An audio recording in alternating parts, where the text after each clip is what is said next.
Mr. Speaker, it is grotesque that sexual violence and rape is used as a weapon of war.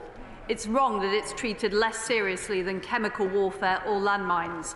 And that's why we are working to build a new consensus with friends and allies across the world to condemn it as a red line.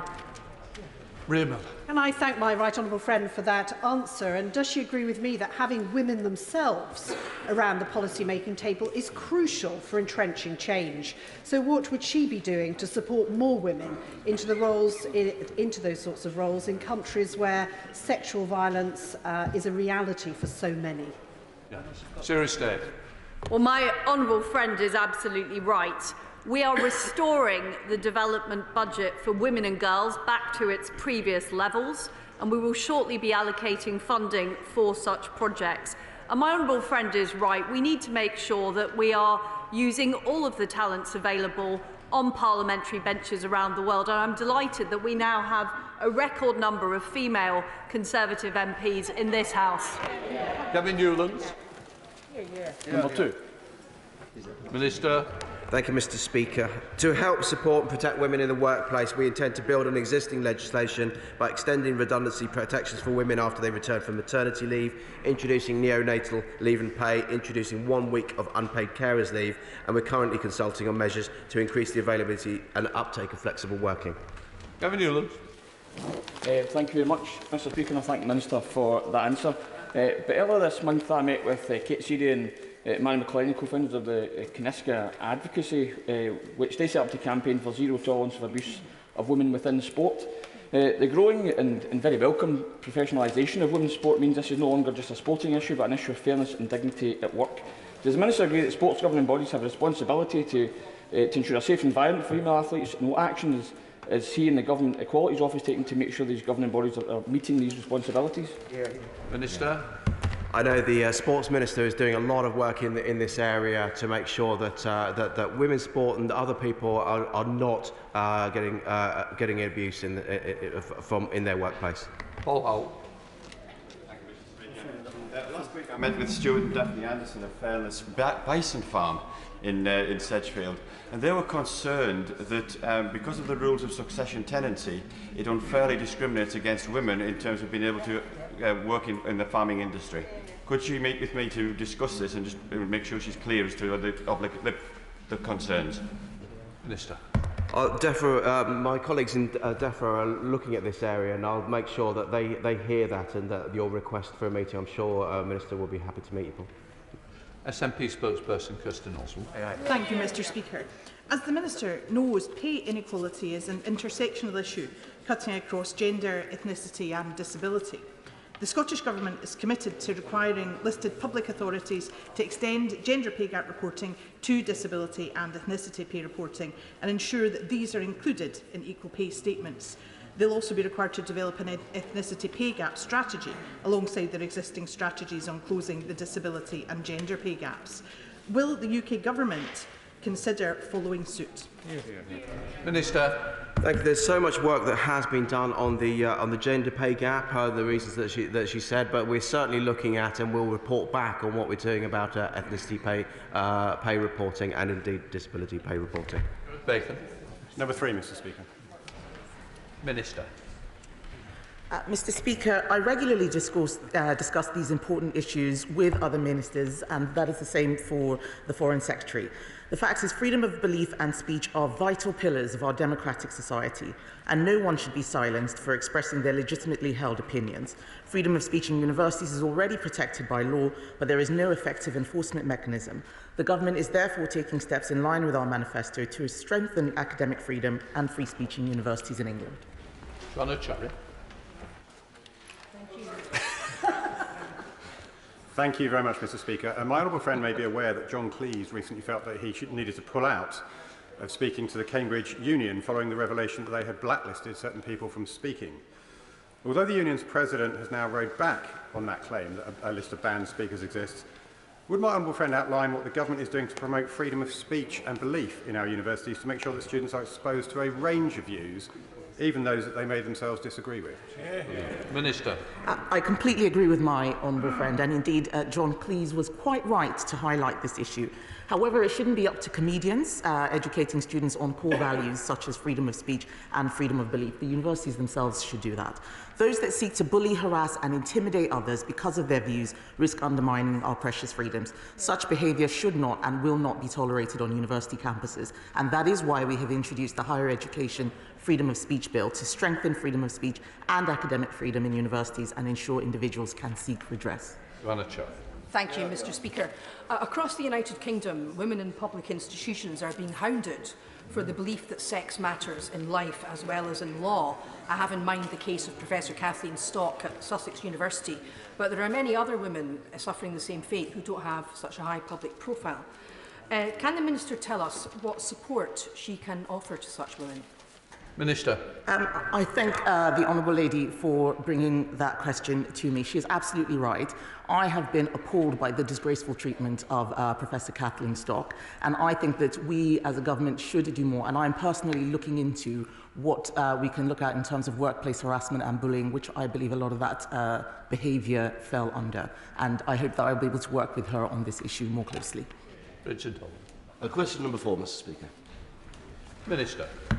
Thank you, Mr. Speaker. Improving our understanding of women's experience of health and the health service is a key priority for this government, and that's why in March of this year we launched a call for evidence asking women to tell us about their experience, and we had nearly 100,000 responses which we are working through now, which will form the baseline of England's first ever women's health strategy. Richard Holden. Thank you very much, Mr. Speaker. I thank the Minister for her answer. Yesterday, this House passed a UK-wide ban on virginity testing in the Health and Care Bill. But banning virginity testing will only work if hymenoplasty is banned alongside it. Will the Minister use her good offices to ensure that the government introduces amendments to ban hymenoplasty in another place and then encourage other countries around the world to stop these practices worldwide? Minister. I thank my honourable friend, and I'm sure all members across this House will welcome the government's amendment yesterday to ban virginity testing. In terms of hymenoplasty, the evidence for a ban is mixed, and so the government has convened an independent expert panel to review all the evidence and look carefully at the issues, and that will report back to ministers before Christmas.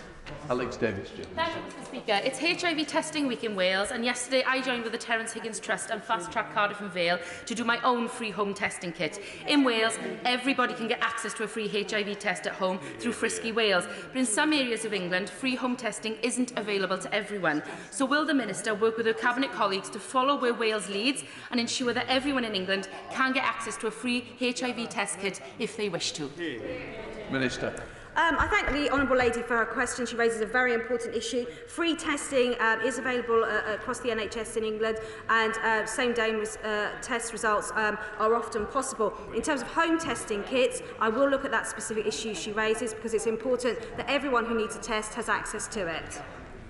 Show the committee, Caroline Milks. Thank you, Mr. Speaker. One of the times that women most engage with healthcare services is when they are pregnant.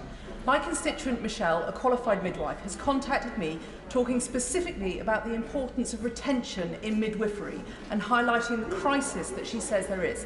Please, my honourable friend, highlight what she is doing to make sure that qualified, experienced midwives stay working at the front line where we need them. Minister. I thank my honourable friend for raising this important issue, and maternity care is a key top priority for the government.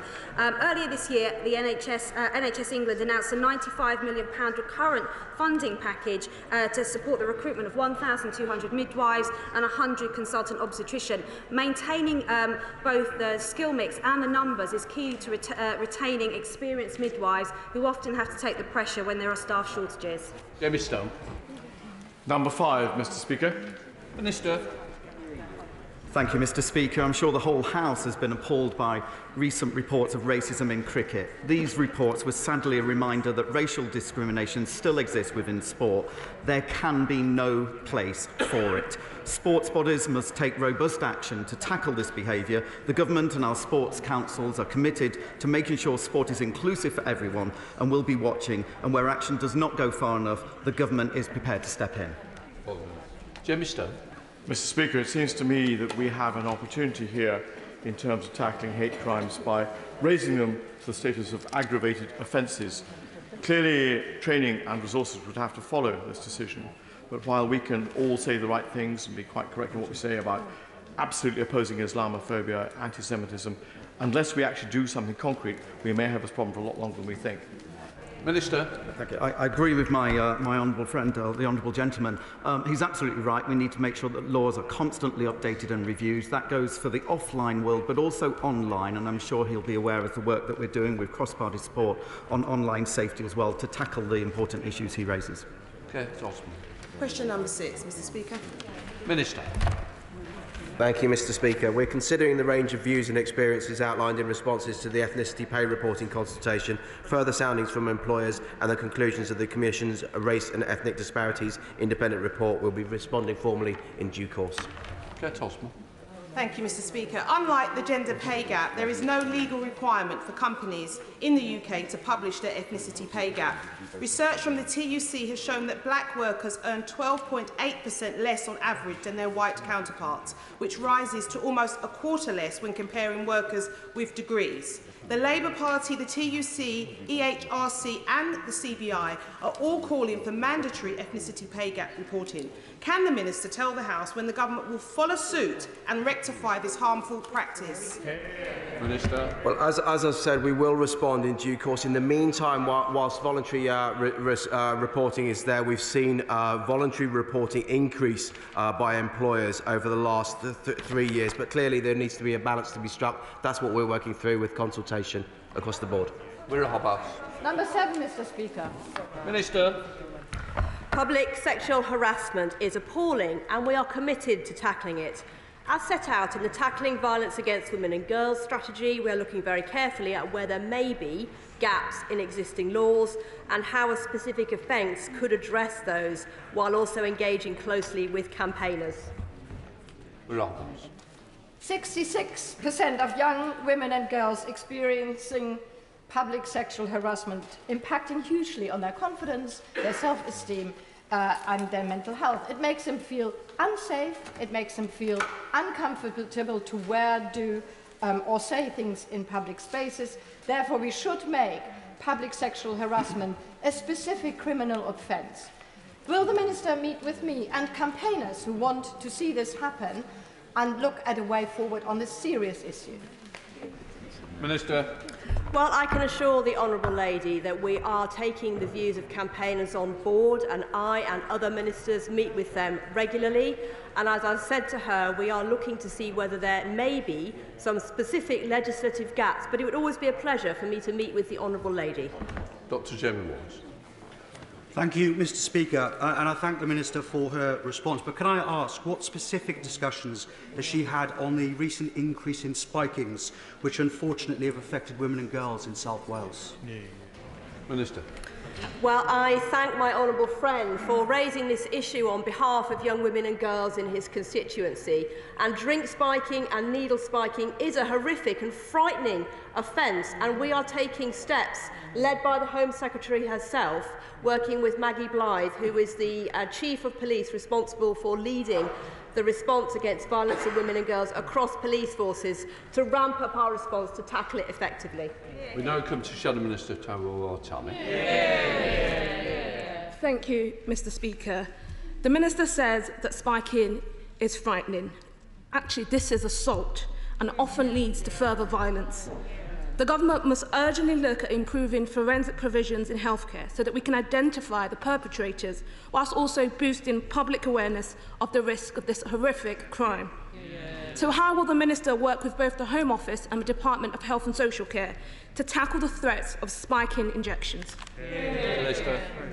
Well, the Honourable Lady is right to draw attention to the prevalence of spiking, and that is why the Home Secretary is leading on action via the Home Office and also with other government colleagues across the board to make sure that we have an effective response. And I would draw her attention to specific funding that the Home Office has put forward to the Safety of Women at Night Fund, which does provide drink spiking kits, specific training to security staff, so that women and young girls, when they're going out at night in the nighttime economy, can feel safe to have a good time, as we all want them to do. Kate Osborne.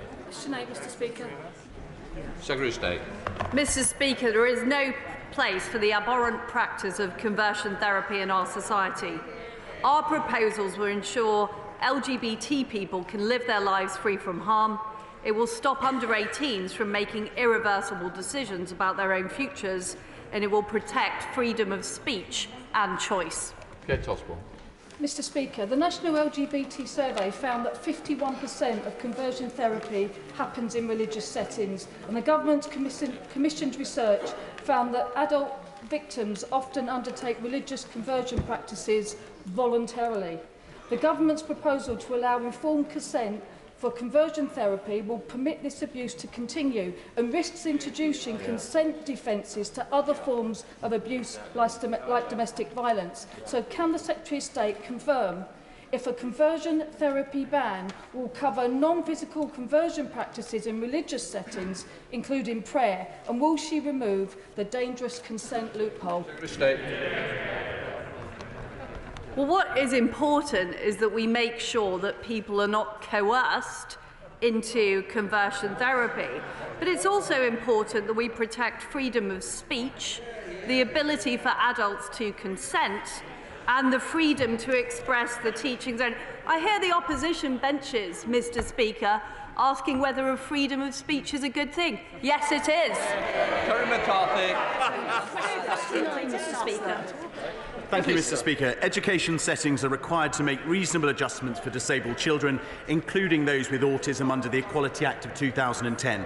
The SEND Code of Practice sets out detailed guidance on meeting children's needs, and through the new autism strategy published this July, the government set out its vision to make life fundamentally better for autistic people by 2026, including in education. Terry McCarthy. A recent report from the National Autistic Society said that a quarter of autistic children can wait more than 3 years to receive the extra support they need.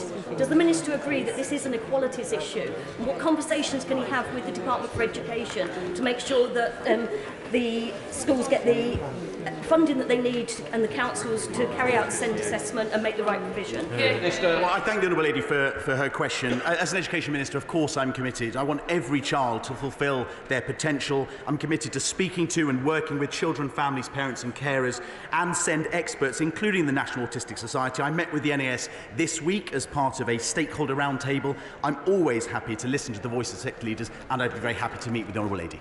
We now come to topicals. Robert Larkin. Call number one, sir. Chair of State. Mr. Speaker, I'm delighted that Catherine Birbalsingh has begun her new role as the chair of the Social Mobility Commission. By expecting high standards and not indulging in the soft bigotry of low expectations, she has produced fantastic results at the Michaela School and given children the best chance in life. We want her to bring that same attitude to the Commission and be a loud champion of equality of opportunity, focusing on education, employment and enterprise, levelling up opportunity and unleashing the full potential of our great country. Robert Larkin. Thank you, Mr. Speaker. I welcome the government's commitment to tackling disparity in our healthcare, which is particularly important when it comes to maternity care.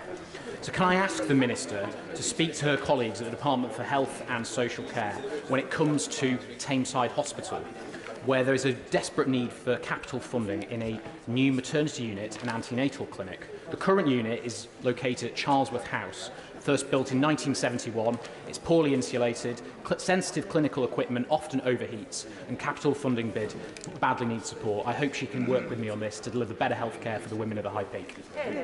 Minister. Thank you, Mr. Speaker. Maternity care is a top priority for this government, and we are making progress. Since 2010, we've seen a 25% reduction in stillbirths and a 29% reduction in neonatal maternity mortality. In terms of a new maternity unit at Tameside, I understand the Acorn Birth Centre opened last year and has been well received locally, but I'm happy to discuss further improvements with my honourable friend. Shadow Secretary Annalise Law. Thank you, Mr. Speaker. This morning, we learned that domestic abuse-related crimes have doubled in the last 5 years, but the number of prosecutions has fallen every year in the same period. A few minutes ago, the Foreign Secretary rightly lamented violence against women and girls across the world. When will she get a grip on the catastrophic situation facing many women and girls in our own country? Minister. Mr. Speaker, this government was the first government to pass the landmark domestic abuse bill to set out for the first time on the statute book protections for women and girls and other victims of domestic abuse. This is a sweeping piece of legislation, and when we are working at pace to drive actions to increase prosecutions across the entire criminal justice system, backed up by a significant investment in our courts to address the backlog. Annalise Dodds. Thank you, Mr. Speaker. I regret the Minister does not appear to have seen the figures from this morning. If she had, she would know her government's measures are not working. I thought she would mention additional measures that are required, increasing sentences for stalking and domestic murder, introducing new defences for victims, stopping the social security, family courts and migration systems from failing victims, and making serial abusers subject to special supervision. Labour's called for all of these measures. When will the Conservatives enact them? Well, I can tell the Honourable Lady that the Conservatives are already enacting the vast majority of that long list she's just recited. We are, as I said, we are the first government to put domestic abuse on the statute book, and I would invite her to attend Home Office questions and address the Home Secretary directly to hear about the vast amount of measures that we are doing to protect women and girls in this country, which is a personal priority of the Prime Minister. John Penrose. Mr. Speaker, does the Minister agree that improving trust in and legitimacy of key public officials and institutions in areas like law enforcement, immigration and health, particularly amongst communities where it has historically been low, is absolutely essential? And what steps does she intend to take to level up in this vital area? Mr. Speaker, building trust between different communities and the institutions that serve them was a central theme of the report by the Commission on Race and Ethnic Disparities.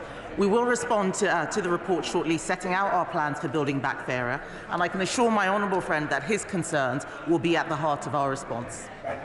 Janet Davey. Thank you, Mr. Speaker. Between March and June this year, self-harm for women in prisons grew by a staggering 47%. Is the Minister aware that the best health outcomes for women with children is not incarceration in prison, but a sentence in the community? Can the Minister say how they are pursuing this with the Secretary of State for Justice? Minister. I thank the Honourable Lady for raising that very important point. I don't have the Ministry of Justice's figures to hand, but what I can do is get one of my colleagues in that department to write to her with a more specific and comprehensive answer to her question. Virginia Crosby. Thank you, Mr. Speaker. Does the Minister agree that it's time to better protect women from abuse and harassment, and the vehicle to do this is the online safety bill? Minister. So I fully agree with my honourable friend. No one should feel afraid to participate in our democracy. Intimidation in public life can stop talented people, such as my honourable friend, and others from minority backgrounds, from standing for public office. Jamie Stone. Mr. Speaker, when it comes to inequalities, young carers very often lose out. I wonder if I could invite the government to come and look at a wonderful organisation, WIC, called Clicks, who really are delivering a service that means a huge amount to young people. Show State. Well, I'm sure we'd be very keen to do that. Better. Thank you, Mr. Speaker. Dame Laura Cox recently argued that the macho behaviour and posturing so frequently displayed in our political debates have disproportionately and adversely affected women in public life. Not just politicians, but women journalists, academics, campaigners and political activists who have all reported instances of intimidation, abuse and even physical violence. What does the Minister believe we can do collectively to change this culture? Anybody want it? Sigridale. Well, the honourable lady is right. We do need to deal with the culture in our politics, and we need to make sure that we are having rational, reasonable debates, and I think we're demonstrating that today.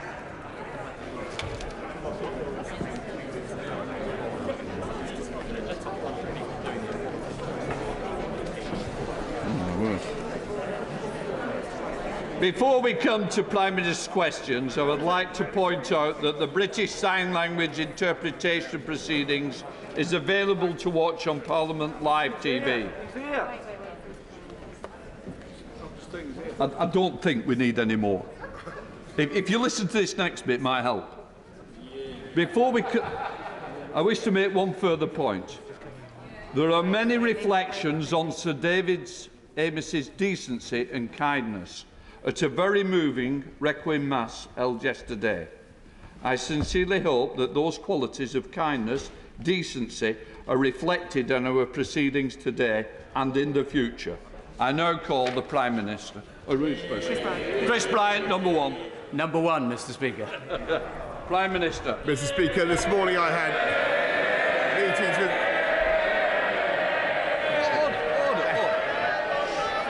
Thank you, Mr. Speaker. This morning I had meetings with ministerial colleagues and others. Thank you. Thank you very much. Immediately following PMQs, I will attend the Welcome Home march-in to thank all those involved in pitting our evacuation from Kabul. In addition to my duties in this House, I shall have further such meetings later today. Chris Bryant. I too will be attending I too will be attending in a few minutes. Nicky's 7-year-old son had 37 seizures a day because of a brain disease he suffered from. He's had surgery now, but it's a struggle every day to get him to stay in school.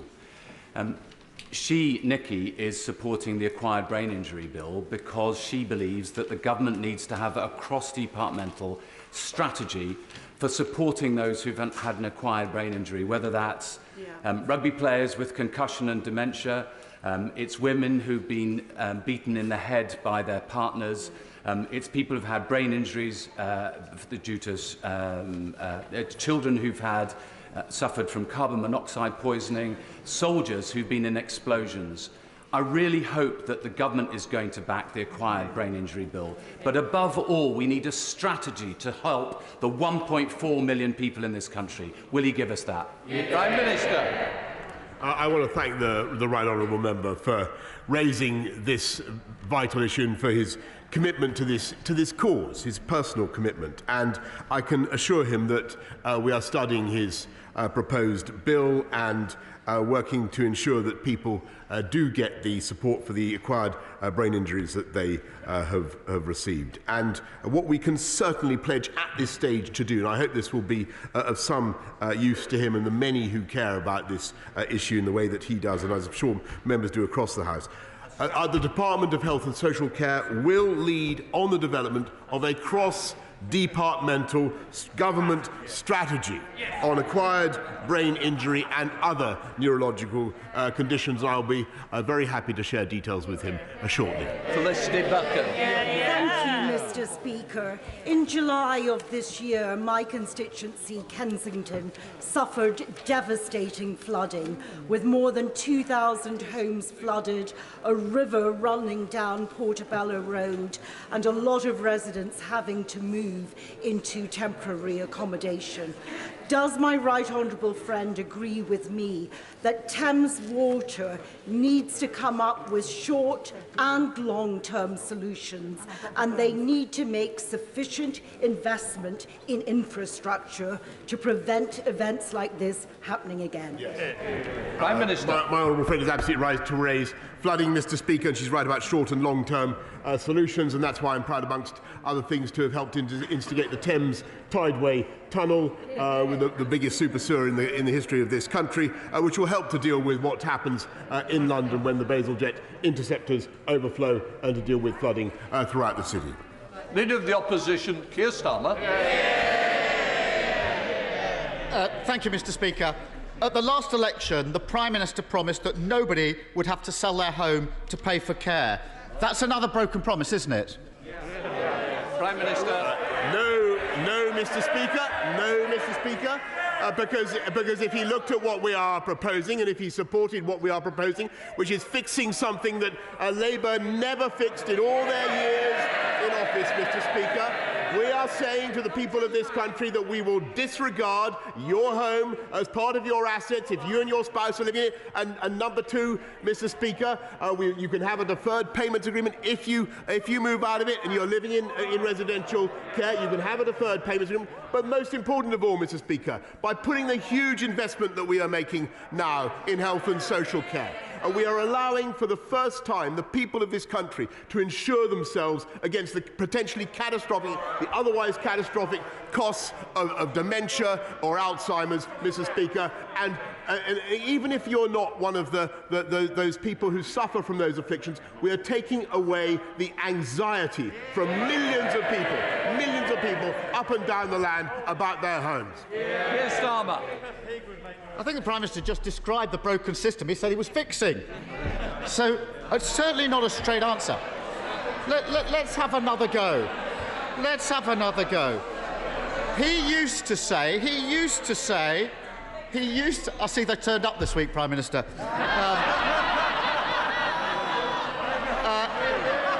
Mr. Speaker, he used to say that... Sorry. I don't think I need any further. Yesterday we had a very good example of the house being at its best in that church, in that cathedral. Please, let's show some respect. I want to be able to hear not only the Prime Minister but the Leader of the Opposition. Shouting each other down doesn't do you or your constituents any good. We need to hear the questions, and I certainly need to hear the answers. And if anybody doesn't like it, please leave now. Keir Starmer. Mr. Speaker, it's not a complicated question, so let's have another go. He used to say that nobody would have to sell their home to pay for their care. It's in his manifesto right here. On the basis of that promise, he then put up tax on every working person in the country. So has he done what he promised and ensured that nobody will have to sell their home to pay for care? Yes or no? It's not complicated. Prime Minister. No, it's not complicated, Mr. Speaker, because what we're doing is disregarding your home as part of the assets that we calculate. So if you go down to £100,000, that's the beginning where we will ask you to contribute. But your home is not included in that, Mr. Speaker.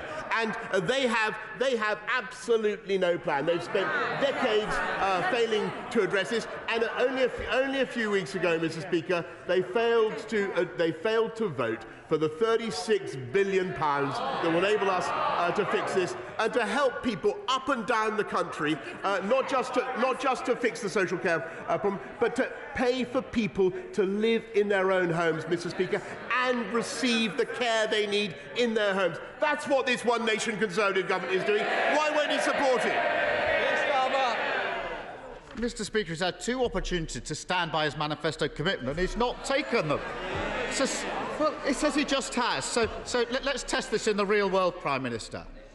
Under the Prime Minister's plans, a person with assets worth about £100,000, most of it tied up in their home, would have to pay £80,000. They'd lose almost everything. How on earth does the Prime Minister think that they can get their hands on that kind of money without selling their home?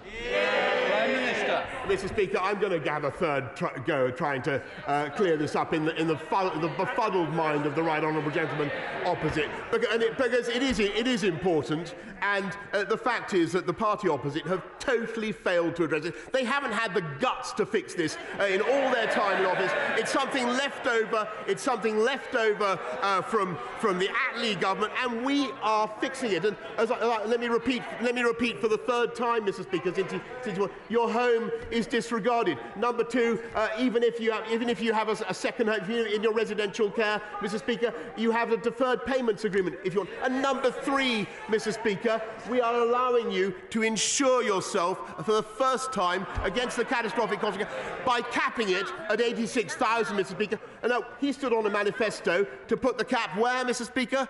At £100,000, Mr. Speaker. Keir Starmer. The question was very simple, and it's the question all of his backbenchers answered. If you've got a house worth about £120,000, £140,000, how do you find £80,000+ without selling your home? It's common sense. Strip away the bluster, strip away the deflection, strip away the refusal to answer the question. There's a simple truth, and this is why the Prime Minister won't address it. People will still be forced to sell their homes to pay for care. That accounts... Why did they... Look at the vote the other day to see the answer to that question. They'll still be forced to sell their home. It's another broken promise. Just like he promised that he wouldn't put up tax. Just like he promised 40 new hospitals. Just like he promised a rail revolution in the north. Mr. Speaker, who knows if he'll make it to the next election? But if he does, how does he expect anyone to take him and his promises seriously?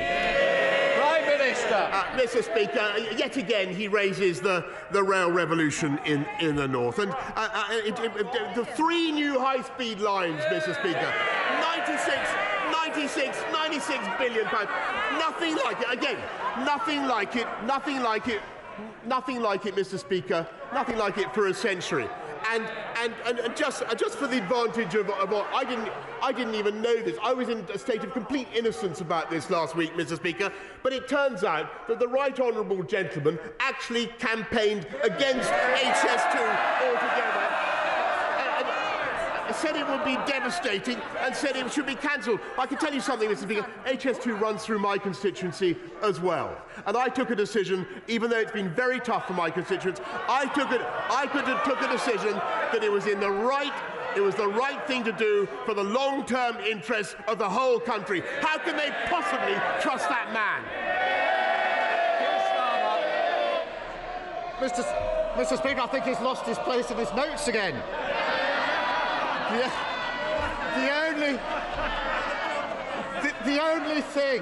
The only thing he's delivering is high taxes, high prices and low growth. I'm not sure the Prime Minister should be shouting about that. And it isn't just broken promises, it's also about fairness. Everyone needs protection against massive health and care costs. But under his plans, someone with assets worth about £100,000 will lose almost everything. Yet somebody with assets of about £1 million will keep almost everything. It's just like their 2017 manifesto all over again.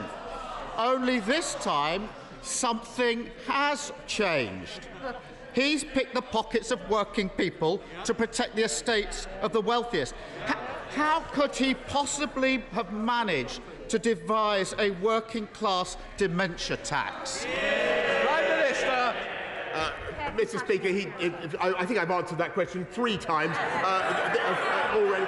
This does more for working people up and down the country than Labour ever did. Because we're actually solving the problem that they failed to address. We're disregarding your housing asset altogether, Mr. Speaker, while you're in it. And he talks about jobs, he talks about working people. Well, let me just remind him. There's just one key statistic that people should bear in mind. It's now almost a month after furlough ended. He talks about the economy, Mr. Speaker. There are now more people in work than there were before the pandemic began. And that's because of the policies this government has pursued. Keir Starmer. Mr. Speaker, there's no getting away from it. Working people are being asked to pay twice. During their working lives, they'll pay much more tax in national insurance, whilst those living off wealth are protected.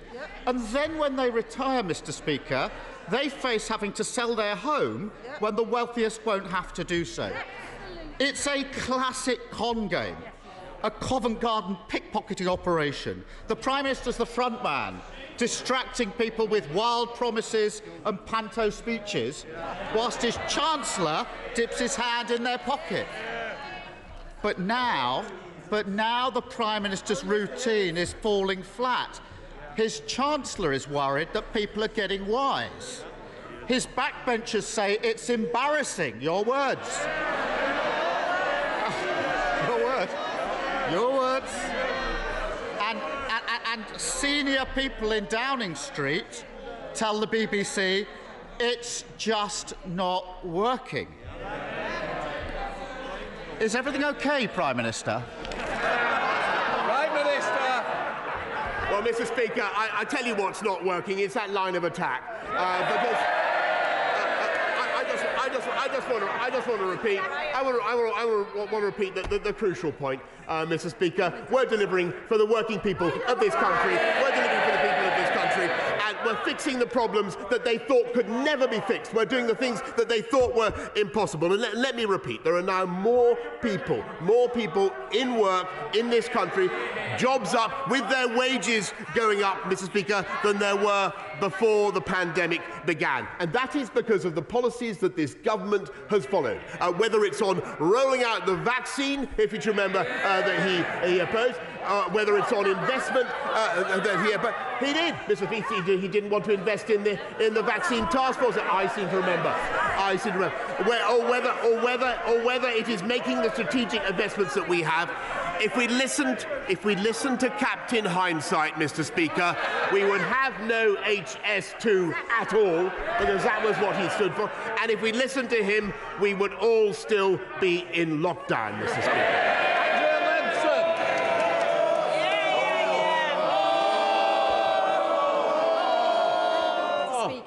Can the Prime Minister confirm that he will use the rest of the UK's presidency of COP to urge countries around the world to make good on the pledges that they made in Glasgow? And does he agree with me that decarbonisation can create millions of jobs across the UK and around the world? Prime Minister. I totally agree with my right honourable friend, who's right about this and many other things, and that's why our transition to green jobs is supporting 440,000 new green high-wage, high-skilled jobs across the UK, and the breakthrough agenda that we had endorsed at COP26, I believe will support between 20 and 30 million jobs across the world by 2030, and I think that's probably a gross underestimate. We now come to the Leader of the SNP, Ian Blackford. Thank you, Mr. Speaker. I'm sure you will wish to join me and indeed the rest of the House in welcoming the moderator of the Church of Scotland to the gallery today, Lord Wallace, and to thank him for his sage words at his sermon this morning. Mr. Speaker, the past few weeks have shown this Tory government at its very worst. A Tory sleaze and corruption scandal on a scale not seen since the 1990s. Tory cuts and tax rises that will leave millions of people worse off. A litany of broken promises, from HS2 to carbon capture, social care, the triple lock on pensions. And who can possibly forget the £20 billion bridge to Ireland that evaporated into thin air? At the centre of all this is one man, a Prime Minister who is floundering in failure. So, can I ask the Prime Minister, with his party falling in the polls, his colleagues briefing against him, has he considered calling it a day before he's pushed out the door? Prime Minister. Mr. Speaker, I think what the people of this country want to hear is less talk about politics and politics, and they want to talk about what the government is doing for the people of Scotland. And what the Scottish government is doing for the people of Scotland, which isn't enough, Mr. Speaker. But what we will do, he talks about infrastructure investment, and I can tell him that if he will wait till till Friday or later this week, he's going to hear about what we're going to do with the Union Connectivity Review to ensure that the people of Scotland are served with the connections that they need, and which the Scottish Nationalist Party has totally failed to put in. Ian Blackford. Thank you, Mr. Speaker. That certainly wasn't an answer to the question I asked, but we're used to that. And I didn't expect the Prime Minister to take responsibility, because he never does. But this isn't just about the chaos in the Conservative Party. It's about the state of the United Kingdom under his failing leadership.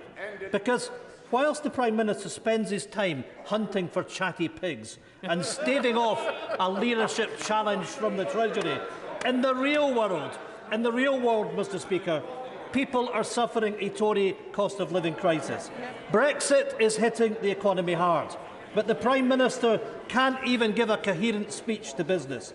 The Prime Minister's officials have lost confidence in him.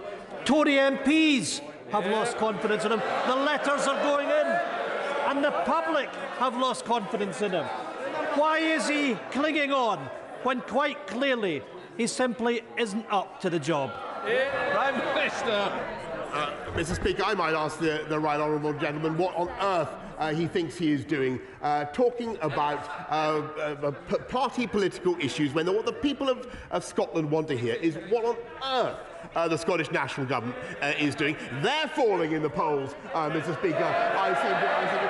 Their cause, yes they are, their cause is falling in the polls, and considering their manifold failures on tax, on education, and all the things the people of Scotland really care about, I'm not surprised, and I can see some agreement on the benches opposite. Jonathan Lord.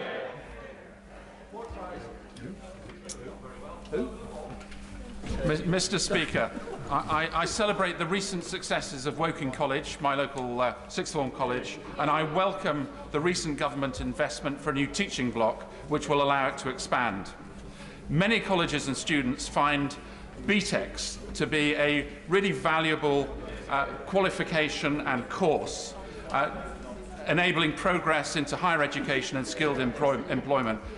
Does the Prime Minister agree with me that we should protect student choice and keep BTECs as an option for students? Yes, Mr. Speaker, we will continue. I thank my honourable friend. We will continue to fund some BTECs where there's a clear need for them. But I must stress to him that we've got to close the gap between the things that people study and the needs of business and employers, and that's what T-levels are designed to do.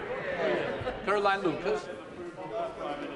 Thank you very much, Mr. Speaker. I rarely agree with the Prime Minister, but last week, when he said that COP26 showed that we can end our reliance on fossil fuels, I did agree with him. But that begs the question as to why his government is pressing ahead not just with the Cambo oil field, but with 39 other oil, gas and coal developments, which would amount to 3 times the UK's current annual climate emissions.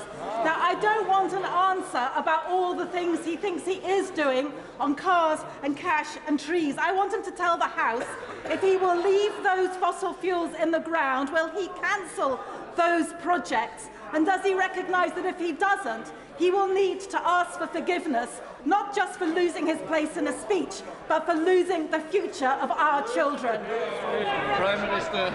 Mr. Speaker, we are not only powering past coal, going to an end to fossil fuel reliance in our energy generation at all by 2024, which is an absolutely stunning thing ahead of countries around the world. I'm glad that she's praising me for that. The Cambo oil field, as she knows, is for study by an independent regulator. But what we have also done, and led the world in this, Mr. Speaker, is stopped the financing of overseas hydrocarbons. And that is a fantastic thing which the whole world followed.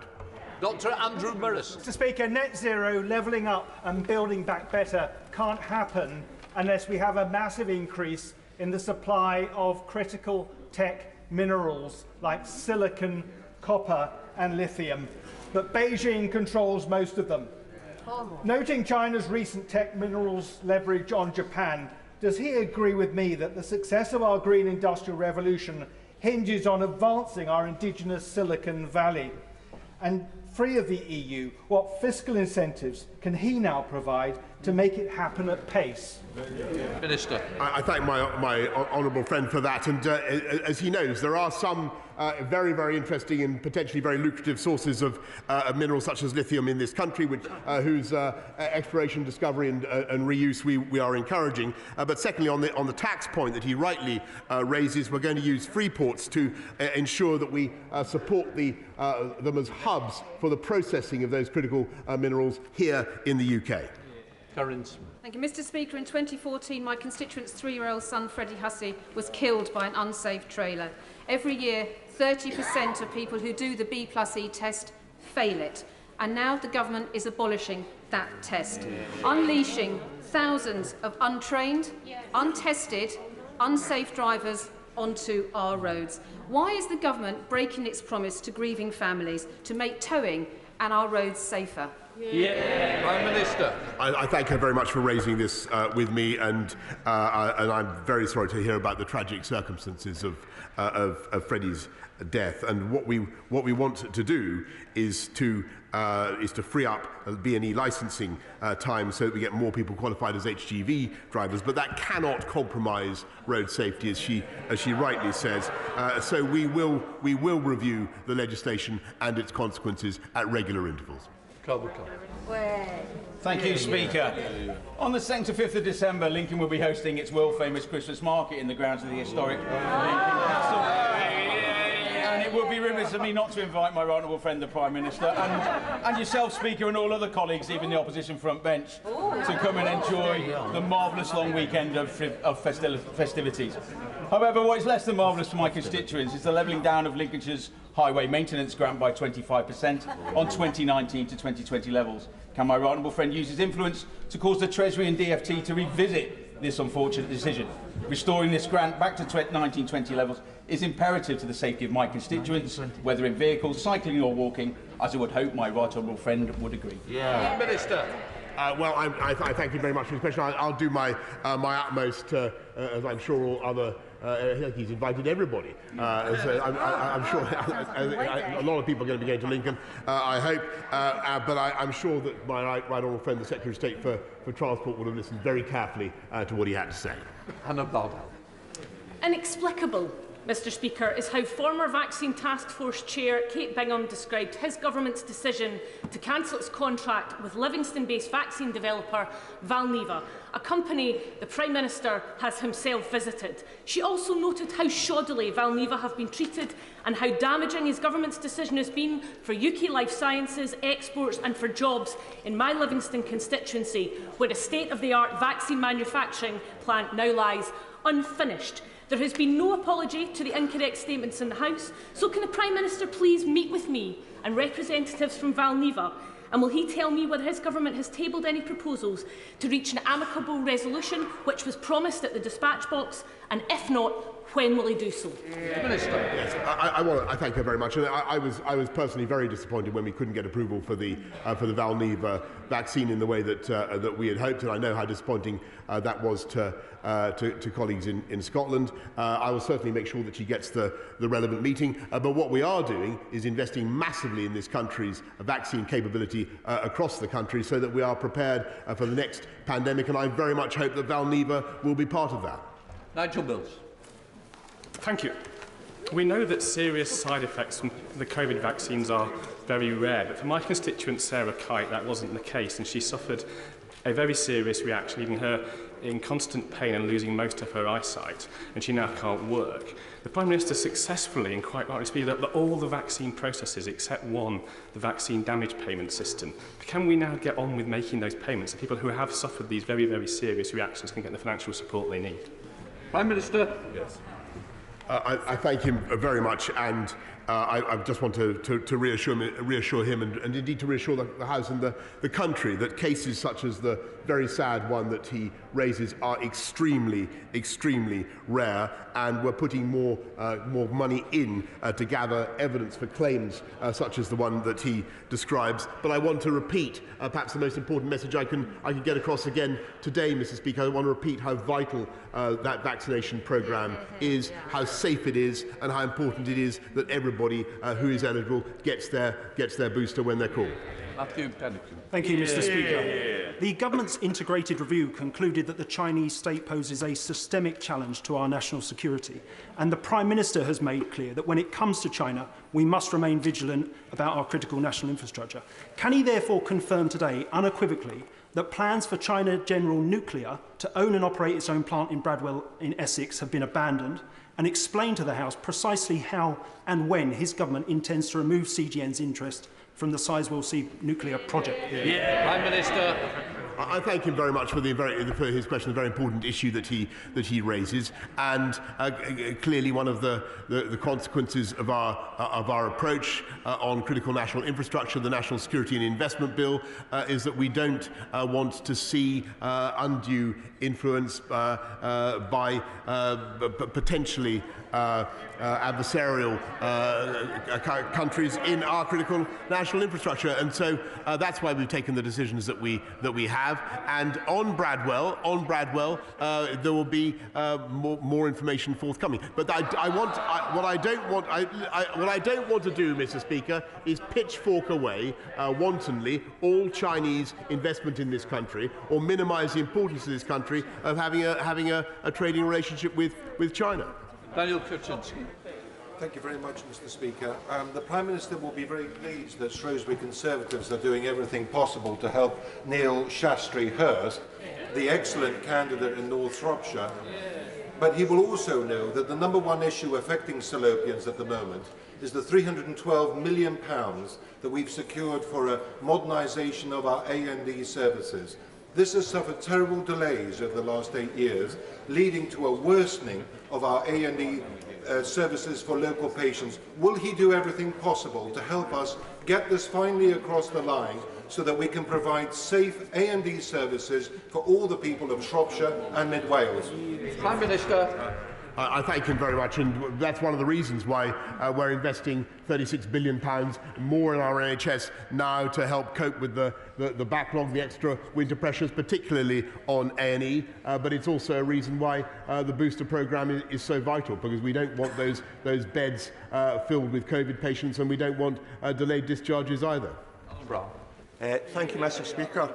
So far, his government have found billions for nuclear, but nothing for the Scottish carbon capture cluster, nothing for pump storage hydro, and now are at risk of failing the tidal stream generation, a technology Scotland's a world leader in. Now, the ask is for a £71 million ring-fenced marine pot in next month's energy auction. So the Prime Minister's got a choice: provide this money and allow continued scale-up and commercial success based on a UK supply chain, or see the manufacturing jobs move abroad. What's it going to be? Prime Minister.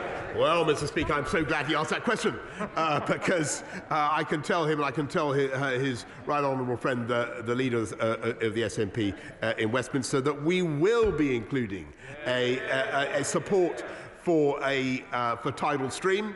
For tidal stream in the upcoming to the value of £20 million. Come on.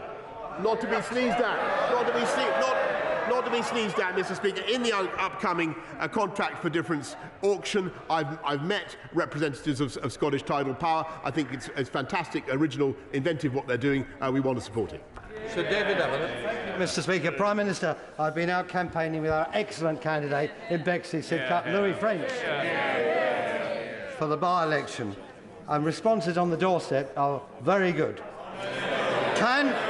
Well, the opposition know nothing as usual.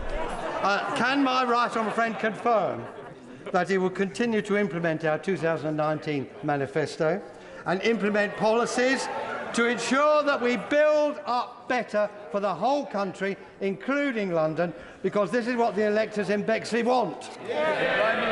Yes, Mr. Speaker, I can, and I have happy memories over many years of campaigning with my honourable friend in Bexley and Sidcup. And I can tell him that we are delivering on our agenda for the people of London, putting 20,000 more police out on the street and making sure that they get to outer London boroughs as well, and making sure that Londoners do not suffer from the crazed outer London tax that would see motorists penalised by the Labour mayor for driving into their own city. Thank you, Mr. Speaker. The Cherwell Larder in Kidlington does incredible work serving nearly 2,000 of my most vulnerable constituents, but at the moment there simply isn't enough food to go around. And this is a national crisis. Stock for charities like Fair Share is down 30%, in part due to the same supply chain issues that are affecting supermarkets. So will the Prime Minister help the Cherwell Larder, firstly by restoring the funding to Fair Share, but also what more can he do to incentivise businesses to give away surplus food this winter so that no family need go hungry this Christmas? Prime Minister. I want to thank her for raising Fair Share and what they're doing to support people this winter and indeed at all times. But I would also say that my experience of business is that they do an amazing job of contributing to this effort. Iceland is one of the companies that springs to mind. But on the supply chains, we're addressing it night and day, and we are seeing some of the problems starting to ease. They are the result, Mr. Speaker, of the British and the world economy coming back into life, which, quite frankly, would not have happened if we listened to the gentleman opposite. Just a reminder. Thank you, Mr. Speaker. My right honourable friend, the Prime Minister, was bang on Monday when he spoke about ending the unfairness of our high energy-intensive industries paying more than they pay overseas. So we know he is a friend to steel in Scunthorpe. So will he continue to do all that he can to ensure that my world-class steelmakers are on a fair footing? Prime Minister. Yeah, I thank my honourable friend and everything she does for steel and for Scunthorpe, and I can tell her that I do believe that British Steel has suffered as a result of decisions taken years and years ago from unfair energy costs. We need to fix it, and this government is getting on and making another of the long-term changes we're instituting, Mr. Speaker. We're putting in the nuclear baseload that this country has long been deprived of. John Speller. Thank you, Mr. Speaker. And Prime Minister, in a couple of weeks' time, I'll be introducing a bill to ban the import of hunting trophies. Not only does that have widespread public support and support from opposition parties, but in the past the principle has been supported by Conservative manifestos, the Queen's Speech, and indeed by yourself.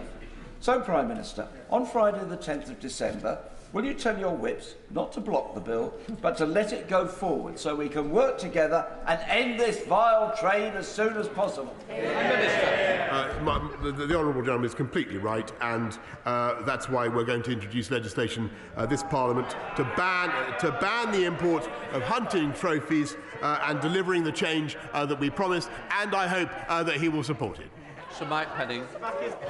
Mr. Speaker, the Prime Minister cheered all of my constituents up when he came to South West Hertfordshire and said we were going to have a new hospital. Sadly, Prime Minister, even though the money's there, the local management of our trust have blocked it. They're going to refurbish Watford and not give us a brand new hospital on a greenfield site, which is what we want. Prime Minister, will you meet me and some of my constituents to unblock this and tell the NHS they need to build a new hospital for Hemel Hempstead? Prime Minister. I'm grateful to my friend. I do remember the issue being raised with me when I was with him. I'll be very happy to secure a meeting with my right honourable friend, the Secretary of State for Health, and who I'm sure will be able to unblock things one way or the other. John Nicholson. Thank you, Mr. Speaker. Scots stood slack-jawed this week with astonishment at the news that the Prime Minister has abandoned his DUP bridge to Northern Ireland. Perhaps he'll offer hot air balloons for the crossing instead and inflate them himself. Broken bridge promises to Scotland, broken rail promises to Northern England. With buyer's remorse consuming the Tory backbenchers, who does he think will be defenestrated first? His hapless Tory leader in Scotland or himself? Prime Minister. Mr. Speaker, I just want to remind the Scottish Nationalist Party that they are there to represent the people of Scotland and to deliver better services, better transport, better healthcare, and what we are delivering. He talks about transport, Mr. Speaker. I'll tell him what I said to the leader of the SNP in Westminster. What we are delivering is the first thoroughgoing review of union connectivity, so that we look properly at all those roads, the A75, the A77, the A1, all those vital connections for the people of Scotland that have been neglected by the SNP, that this government is going to fix. Final question, Miriam Kate. Thank you, Mr. Speaker. I'm absolutely delighted with the £500 million Start for Life funding that was announced in the budget. And my right honourable friend knows from personal experience how important those early years are, whether that's parenting advice, access to healthcare or age-appropriate theme parks. So does he agree that rolling out family hubs to 75 local authority areas is a great start? But can he confirm that if this is a successful programme, the government's aim is to roll it out across the whole country? Prime Minister. Yes. I thank her very much, and she's totally right in what she says about Start for Life, and I'm just seeing if my right honourable friend is still in her place, which she's vanished. But I want to thank my right honourable friend, the member for Northampton, because she has championed this for many, many years. She is right. Mr. Speaker, investment in kids' early years is absolutely crucial. That's why this government has begun Start for Life. And yes, if it works, Mr. Speaker, we will roll it out across the country. We're now going to come to the urgent questions. For those who need to leave, please do so.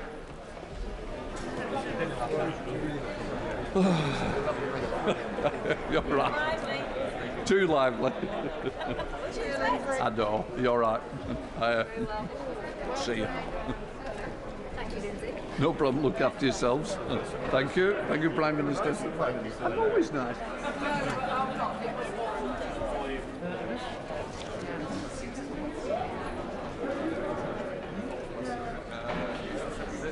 We now come to the urgent question. I call the Show Secretary of State, Ed Miliband. Thank you, Mr. Speaker. To ask the Secretary of State for Business, Energy and Industrial Strategy if you will make a statement on bulb energy entering administration. Secretary of State. Thank you, Mr. Speaker.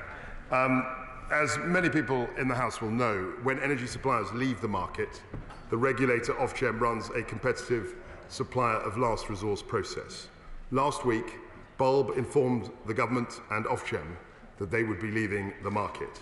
Ofgem has advised that the supply of last resort process is not viable for Bulb because of the size of its customer book.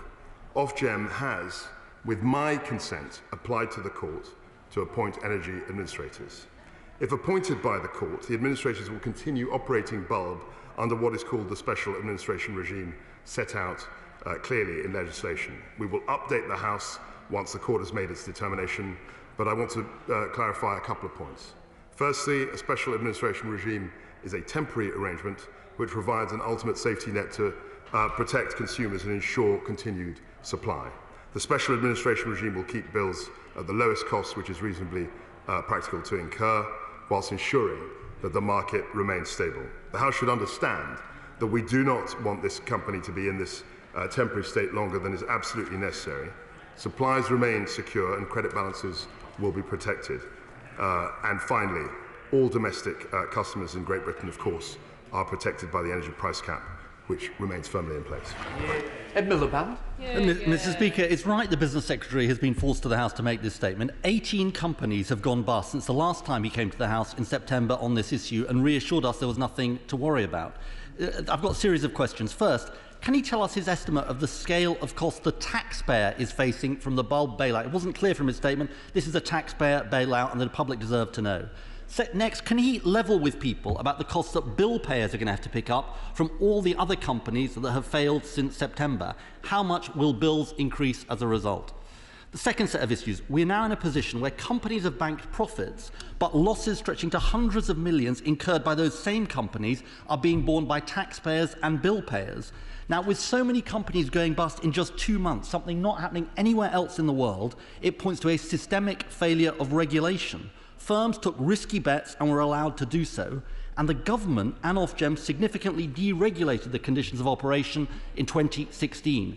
Will the Business Secretary now take responsibility for the clear failure of regulation there has been, and doesn't it suggest there needs to be a proper external review of the regulation of the market? Third, there's a global dimension to gas price rises, but the truth is we are more exposed as a country because of failures on onshore wind, solar and energy efficiency and gas storage, which is just 2% of our annual demand compared to 25% in other countries. Will he admit that government inaction over the last decade has left us more vulnerable?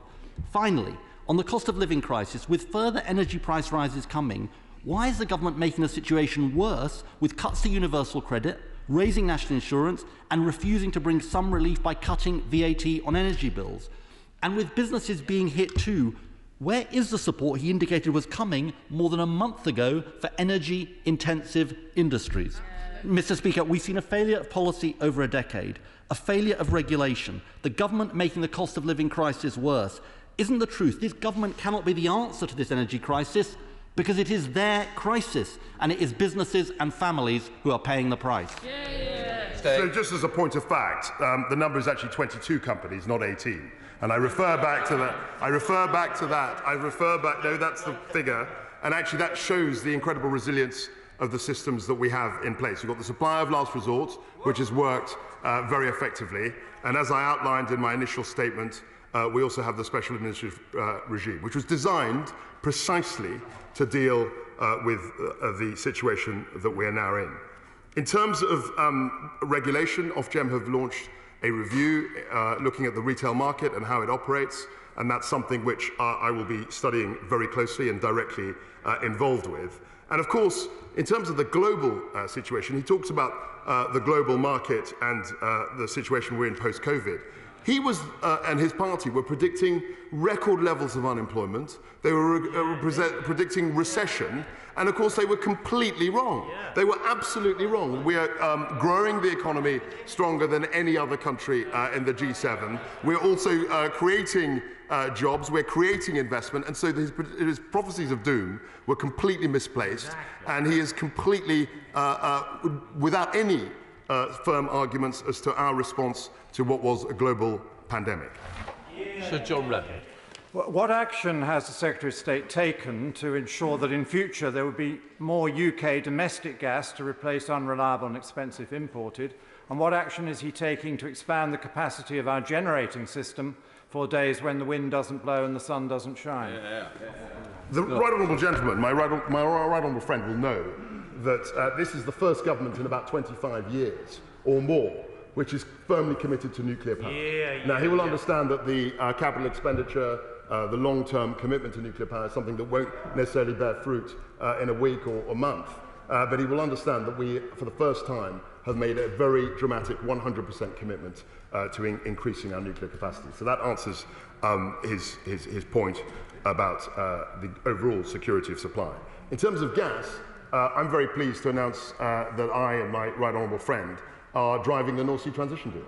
And the key to that is it's about transition. It's about trying to transition to net zero while securing jobs and securing security of supply from gas in the UK continental shelf. So these things are things that we're very apprised of. Alan Brown. Alan Brown. Thank you, Madam Deputy Speaker.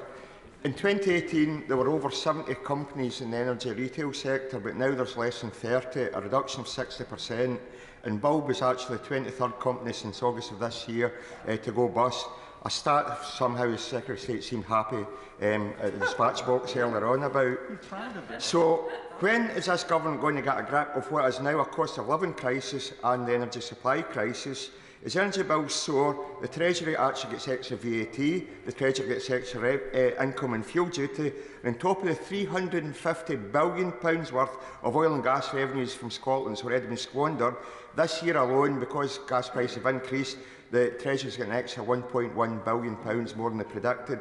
So when are they going to reinvest some of this money to support consumers and actually support the sector? Bulb was the 7th largest company and has 1.7 million customers. So what is the plan for coming out of the special administration? Because the Secretary of State still didn't tell us that. And particularly when EDF, Scottish Power, Octopus, Utilita and Good Energy all say they can't afford new customers, what is going to happen with these customers? And can the energy companies actually refuse to take new customers? And what discussions the Secretary of State having with these other customers? Now, he says that the energy cap's here to stay, but what's actually going to be affecting consumers and fuel poverty when the cap is invariably going to go up by £400 to £600 in April? It's a disgrace they've allocated £1.7 billion of taxpayers' money to develop Sizewell C to final investment stage. Why not invest that money in energy efficiency and renewable energy and do stuff that actually bring energy bills down, rather than committing to consumers to a £10 to £15 contract for nuclear and then 6 years on top of that? When are they going to get a grip of energy policy as a whole? So this is where the right honourable gentleman and I disagree. We are firmly committed to nuclear power. He is against it. He is against it. And we can do two things. We can commit to renewables, as we're doing with our 10-point plan, our commitment to 40 gigawatts of offshore wind. I would hope that he recognised that we're committed to tidal for the first time in many decades. That was something that he would appreciate. He should also remember that we have the warm home discounts and lots of mitigations protecting the most vulnerable customers across the winter and in the next few months. John Penrose. Madam Deputy Speaker, can I welcome the Secretary of State's commitment to making sure that this temporary measure is indeed temporary, and can I encourage him to make it as short as possible, as well as welcoming his commitment to the ongoing use of the price cap. But can I also urge him, when the price cap legislation comes up for renewal in the course of the next 12 months, to think very carefully about reform of that price cap in order to make it much more fit for purpose. At the moment, it isn't doing what we need. We have these companies going bust, and we also have an ongoing problem with the loyalty penalty, which was, after all, one of the key reasons for introducing it in the first place. He will appreciate, as I alluded to in my statement, that Ofgem have already launched a consultation on precisely this issue. of the retail price cap, and that's something which they will be driving forward, and I'm sure his input will be very welcome in the consultation. I also feel that we have had lots of mitigations in terms of protecting the most vulnerable consumers, but clearly the retail market is something that we need to have a discussion about. Ofgem are leading that. My department is also supporting a closer look at the retail market.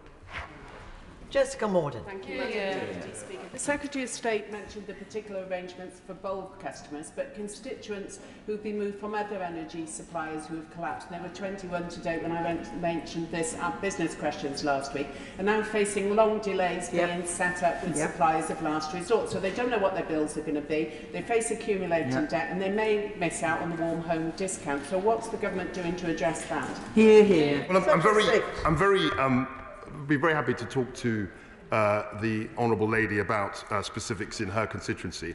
Generally, I have to say that the supply of last resort process is working. It was set up precisely for this process, and it is working, and customers have been transferred successfully to new suppliers. Bob Blackman. Thank you, Madam Deputy Speaker. And I welcome my right honourable friend's attention to detail on this. And clearly, one of the problems here is that gas prices have dramatically increased across the world. So we have to cope with that.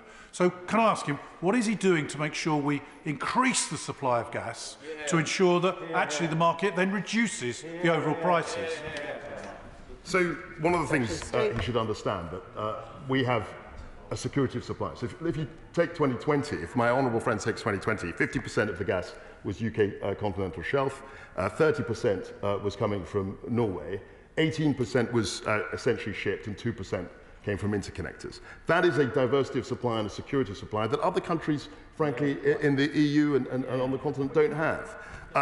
He will also appreciate the fact that the supply of last resort process and the energy price cap have protected consumers very considerably through this difficult period.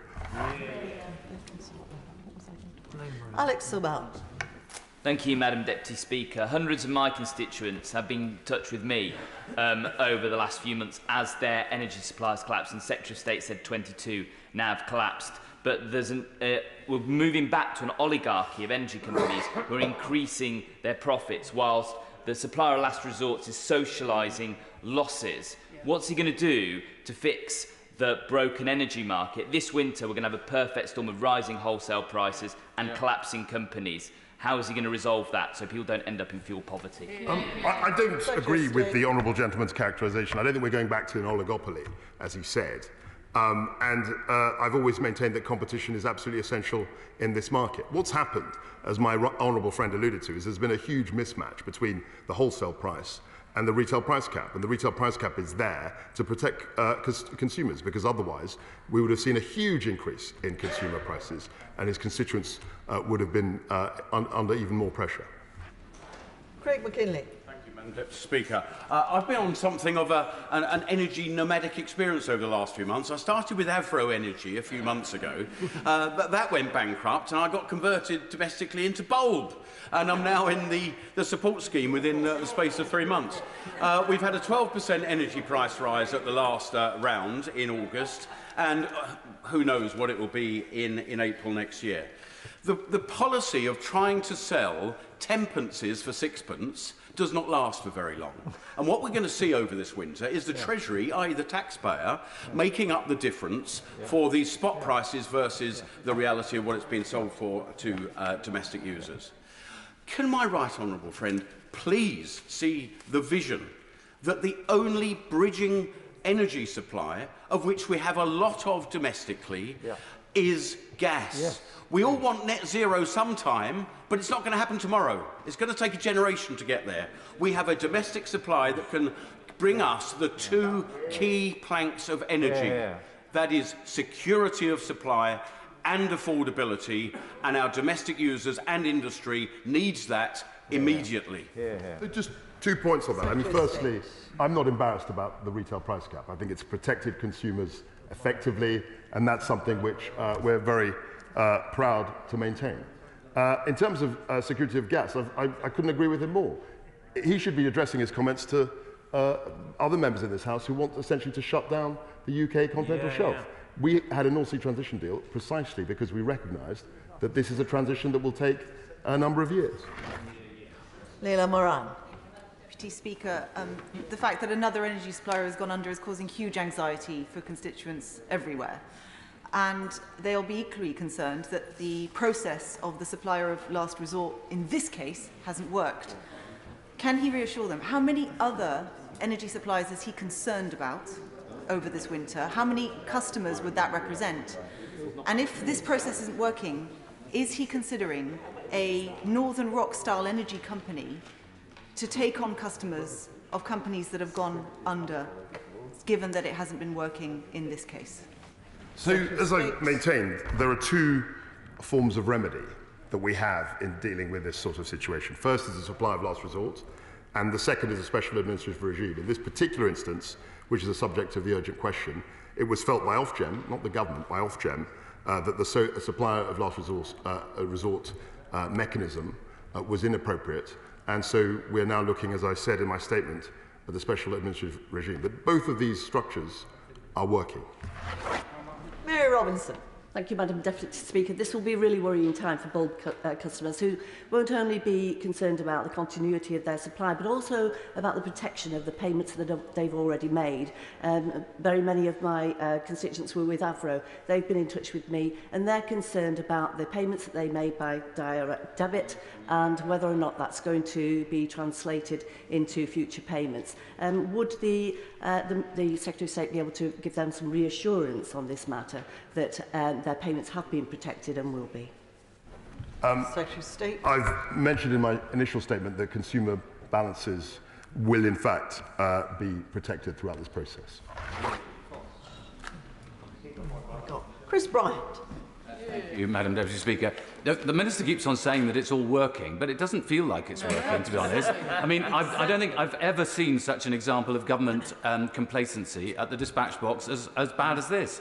The truth of the matter is that millions of people are worrying about what their bills are going to be. There are businesses who are going to struggle, and we've had 22 companies go under. I mean, how on earth is that? Yes, it's all working perfectly. Would you please answer one simple question, which taxpayers will want to know, which is how much is the government bailout going to be in the end? Secretary of State. I'll answer the latter question. There is no government bailout. There is the poor, failing companies have not been bailed out, and I want to reiterate that. He will also know, if he knows anything about the energy market, he will know that over the last few years, 6 or 7 companies have exited the market, and they were dealt with a supply of last resort. The stresses of this particular gas price situation, which I will remind honourable and right honourable members quadrupled in the last 6 months, meant that there was more pressure this year. But the system, the structure, the supply of last resort and the special administrative regime are working. Philip Holloway. Parliamentary constituency generates enough renewable energy from wind and solar to power all 45,000 local homes. And the constituency is one of the greenest in the whole country. If we're going to reduce our exposure to volatile international gas prices, isn't it crucial that we do more to diversify our source of supply? Absolutely right. And that's exactly what my honourable friend will be happy to realise that we're doing through the 10-point plan. Commitments to offshore wind, commitments to solar power, commitments to nuclear power, commitments to other technologies. So absolutely, it's a huge imperative for us and for me as Secretary of State to ensure that we have a diversity of supply. Peter Grant. Thank you, Madam Deputy Speaker. Bulb was the 7th largest energy supplier in the United Kingdom. How much bigger does a supplier have to be before it is too big to be allowed to fail? And what is this Secretary of State going to do, along with his Cabinet colleagues, to make sure that the cost of this market failure is not borne by ordinary families who are already struggling to pay their fuel bills this winter? The honourable gentleman makes a point about Bulb. It was a very large company, and that's precisely why the supply of last resort in this instance wasn't felt to be an appropriate mechanism. And the solution, as chuntering from a secondary position, is the special administrative regime, which I outlined, I hoped, very clearly in my initial statement. Carl McCartney. Thank you, Madam Deputy Speaker. My right honourable friend, the Secretary of State, has made various references to nuclear power so far, and it's great to hear that there is a mix and a commitment to nuclear power. But could he inform the House how long is it since the latest round of commissioning of nuclear power stations, since the last nuclear power station was commissioned, and how many more are planned in the future? Secretary of State. Having been a close student of the Energy White Paper, as I'm sure my honourable friend is, he will know that we've had a commitment to one more investment in one more large-scale nuclear project before the end of the Parliament. He will also know that we have committed to small modular reactors. Yeah. I was very pleased to go to Sheffield to make that announcement only last week. Nuclear is clearly a big part of our energy mix and will help us in the future. Sammy Wilson. Mr. Speaker. The government's headlong rush to net zero is already showing through in people's fuel bills and on levels of fuel poverty in the United Kingdom. And despite what the Minister has said about licences to help through the transition period, we are still going to be reliant for 50% of our gas from outside sources, which does not give us energy security, while at the same time we have enough gas under the ground in the UK that have us totally supplied for the whole country for 150 years. Which could help the levelling up agenda in the northwest of England and help my constituents who find themselves at the end of a very expensive pipeline at the moment and very vulnerable. Why is the government not prepared to exploit the resources which we have to deal with fuel poverty, to deal with fuel security and to help the levelling up agenda in poorer parts of England?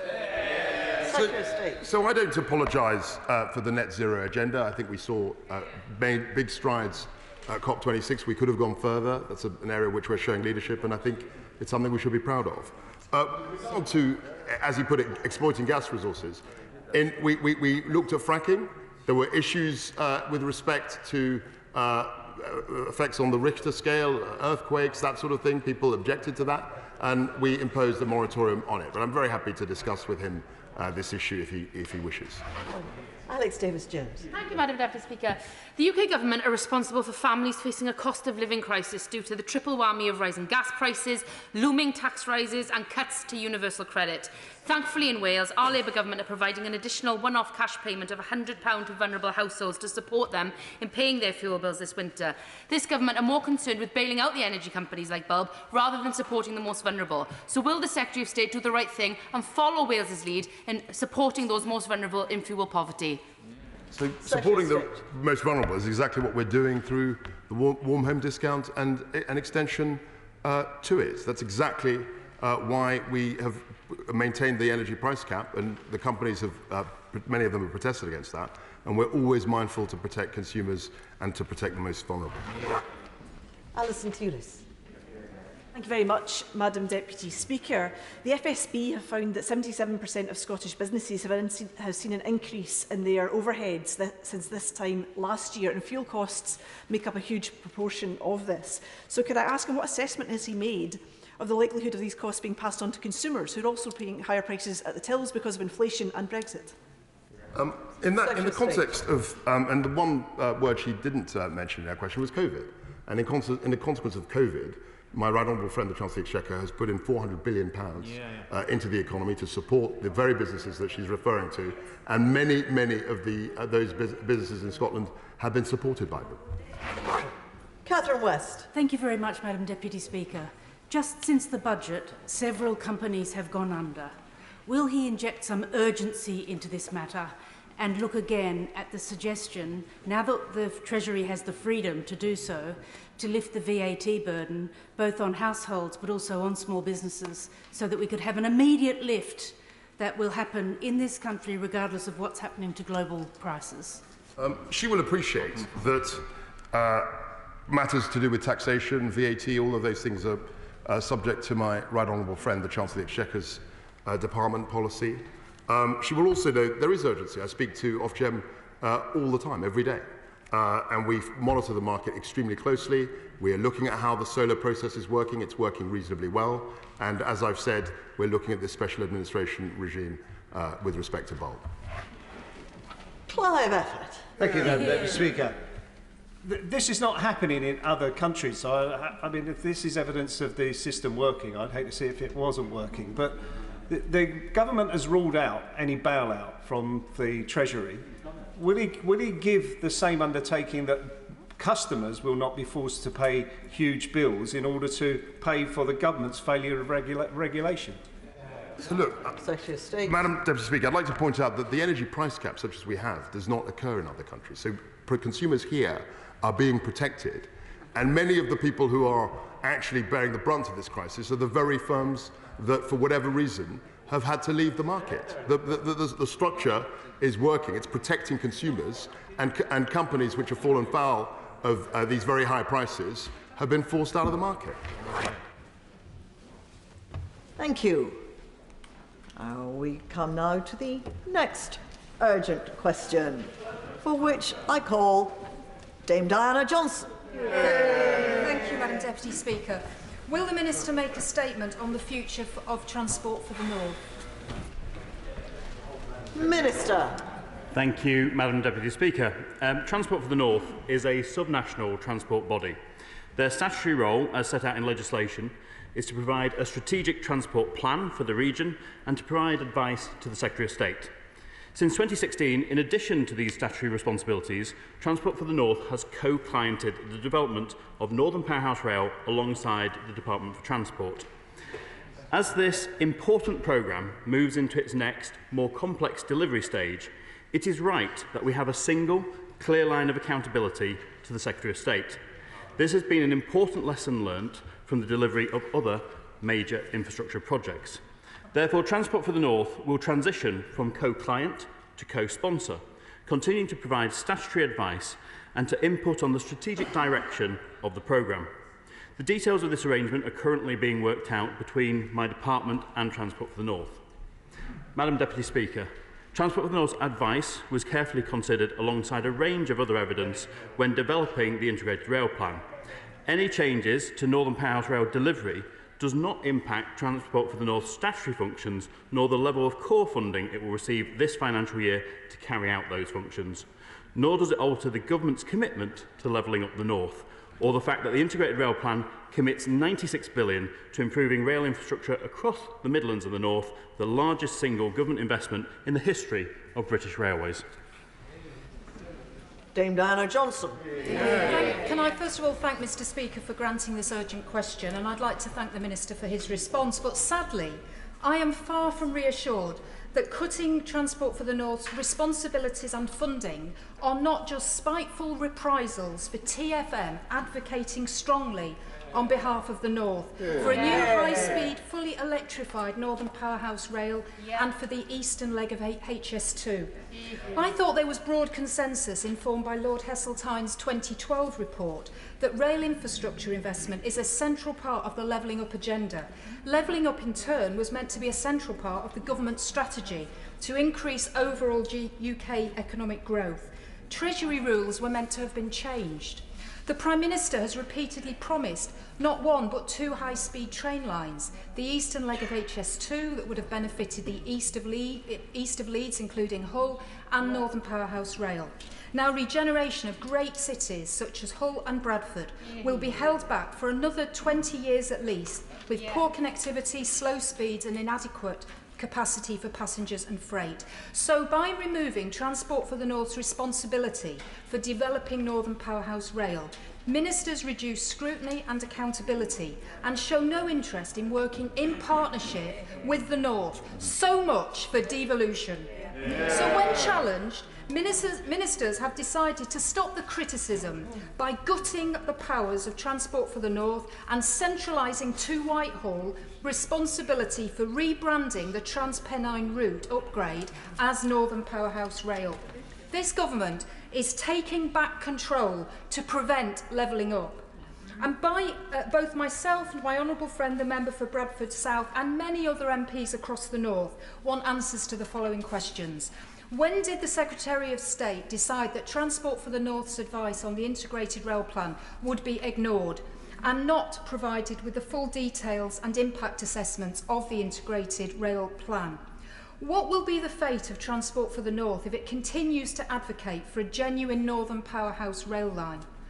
What implications do the changes to TfN have for the wider levelling up agenda and prospects for boosting UK GDP growth?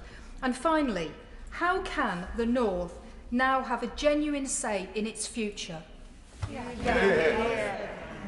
Minister. Well, thank you, Madam Deputy Speaker. Regrettably, my Right Honourable Lady's comments seem to stem from a confusion about what Transport for the North does. The last time the Right Honourable Lady and I debated Transport for the North's role in this chamber, the last time we debated its role, she argued her inability to secure improvements to the toilets at Hull Station was why Transport for the North needed more money. I would therefore gently remind the Right Honourable Lady and members across this House that Transport for the North is not a delivery body, nor has it ever been. Their statutory function purely is to develop a strategic transport plan for the North, in the same way that Midlands Connect do for the Midlands. Transport for the North statutory role, therefore, remains unchanged. What has changed is that as we are now moving into project delivery, the Department of Transport will assume the role as the sole client for the Northern Powerhouse Rail programme, with responsibility for instructing both Network Rail and HS2 Limited. Establishing this single client, answerable to the Secretary of State, is consistent with Northern Powerhouse Rail delivery model that was endorsed by the Board of Transport for the North in January 2021. And we will take on board lessons learned from other major projects about the need for clear accountability. The Right Honourable Lady might want to stand in this chamber and talk about process and minor technical changes to delivery models, but I know what her constituents and mine, both in the north of England, would want this government to talk about, which is about getting on with delivering the changes people want to see. We are investing £96 billion in the railways of the Midlands and the North, the biggest ever investment the government has made in the rail network. It will slash journey times, double or in some cases even treble capacity, and crucially, it will do this all 10 to 15 years earlier than the original plans. So when her constituents in Hull start to see the doubling in the frequency of trains to Leeds, for example, they won't be worried about co-clienting or co-sponsoring. They will see a government that is getting on with the job of levelling up this country and delivering the transformational transport improvements that we were elected to do. Thank you. Andrew Jones. Thank you, Madam Deputy Speaker. Can I declare an interest, first of all, having been a member of the Transport for the North Board for a period of time and having been involved in setting up the subnational transport bodies. And I just confirm exactly what my honourable friend has just said. Transport for the North is not a delivery body. What my constituents want to see is more progress on the delivery of our rail improvements. We've seen huge progress on rolling stock changes in the north. Next month, we will see a doubling of the frequency of the service from Harrogate and Nesborough to York, thanks to the work of North Yorkshire County Council and Don Mackenzie in particular. So will my honourable friend just confirm that there will be a focus upon the delivery of the investment plans and accountability mechanisms for those charged with the delivery? Minister. Well, Madam Deputy Speaker, my honourable friend, the former Rail Minister himself, makes an important point. We have to ensure that there is clear accountability to ministers for delivery of these projects, in the same way that there is already clear accountability for projects being delivered through the Rail Network Enhancement Pipeline and other schemes across the country. So I completely endorse what he says. Transport for the North will remain an important partner for us to work with, and we look forward to receiving further advice from them, but the delivery model is best done with a sole client being the Department of Transport. Jim McMahon. Thank you, Madam Deputy Speaker. How dare he stand there and talk down the Right Honourable Member for her question. She knows exactly what it means for people in Hull and exactly what it means for people in the north of England. The funding that was promised has not been delivered. The powers that were promised to the north of England for our metro mayors, our council leaders and for people in the north to finally get control have been snatched away by this centralising government, and we know exactly what it means. So no patronising from the front bench of the government on that. We all know exactly what this is. We've seen it with the Electoral Commission. When they come up with an answer the government don't like, they're attacked. When parliamentary standards come up with an answer the government don't like, they're attacked. And when Transport for the North comes up with a plan the government don't agree to, they're scrapped in all intents and purposes. Can I begin by asking the Secretary of State to point now to where the money will come from and where the plans will be developed for new transport projects, bearing in mind that the Integrated Rail Plan is a plan for 29 years. If no new schemes come forward in that period, residents in Hull will see very little investment. Can I ask what the practical implications are for the staff? How many people who currently work for Transport for the North will be TUPE'd across to the new organisation? We know that this is a Whitehall power grab, and we also know what it will mean in practice. No new projects, just more spoken mirrors. Last week, the Transport Secretary said he was spending £96 billion in the North. That's not true. No. It's around half of that coming to the north of England, and that's over 29 years. What does that mean in practice, Madam Deputy Speaker? That it's actually £100 a person a year, when the transport spending gap between the North and London is £400 a year. That's not levelling up, and to be clear, we're not demanding that London gets levelled down. We're asking for the same. We want to know that this is not a centralising power grab, because if it is, we're not going to stand up for it. So what will the Minister do now, while he has a final chance to put the record straight, to convince us this is not about robbing people in the North of the investment that they deserve, this is not about a centralising Whitehall ministerial power grab, and promise finally that the 29-year plan won't be the last word on transport investment in the north of England, because if it is, the government would have failed again. Minister. Dear, oh dear, Madam Deputy Speaker. It is clear once again from what the Shadow Secretary of State has said that Labour want to stick to the outdated plans that would give the East Midlands and the North nothing for 10 years. Our plan delivers the same, similar or better journey times to almost everywhere, with 8 out of the top 10 busiest rail corridors in the North and the Midlands benefiting, and it starts delivering those improvements 10 years sooner. Labour want to focus solely on the biggest cities in the North, ignoring smaller towns and communities that link them. Under the original plans, which Labour are so determined to stick to, places on the existing lines such as Doncaster, Huddersfield, Wakefield and Leicester would have seen little improvement or even a worsening of their services. Our plan means that these great northern places will receive the infrastructure projects that they need to link them up with local, regional and national services that run alongside. In government, Labour failed to upgrade our railways. Our infrastructure tumbled down the world rankings. On top of that, the Leader of the Opposition can't even decide whether he supports HS2 or not. Labour don't have a plan to deliver for the Midlands and North. We do. Paul Maynard. Thank you very much. Can I thank the Minister for all the efforts I know he has put in during his time in the role into getting the very best package possible. I stood at that same dispatch box as he does now, promising the member for Hull on very many occasions that Northern Powerhouse Rail would go from Liverpool to Hull all the way. Can he set out how the integrated rail plan delivers that commitment I made within the time journey times that the Honourable for Hull anticipates, but also how much sooner will it now be delivered compared to if we had to build a second parallel rail line? Minister.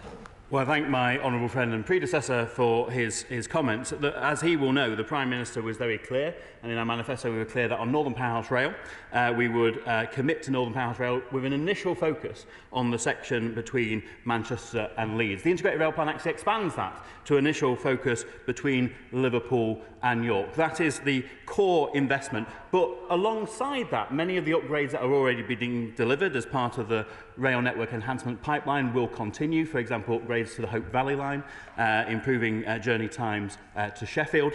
But we will continue to obviously consider other investments in our rail infrastructure alongside that to deliver the transformational benefits that we all want to see to communities across the north of England. Gavin Newlands. Thank you very much, Madam Deputy Speaker. The undermining of Transport for the North is just the latest act in a pattern of centralisation in Whitehall, I think, emblematic of this administration.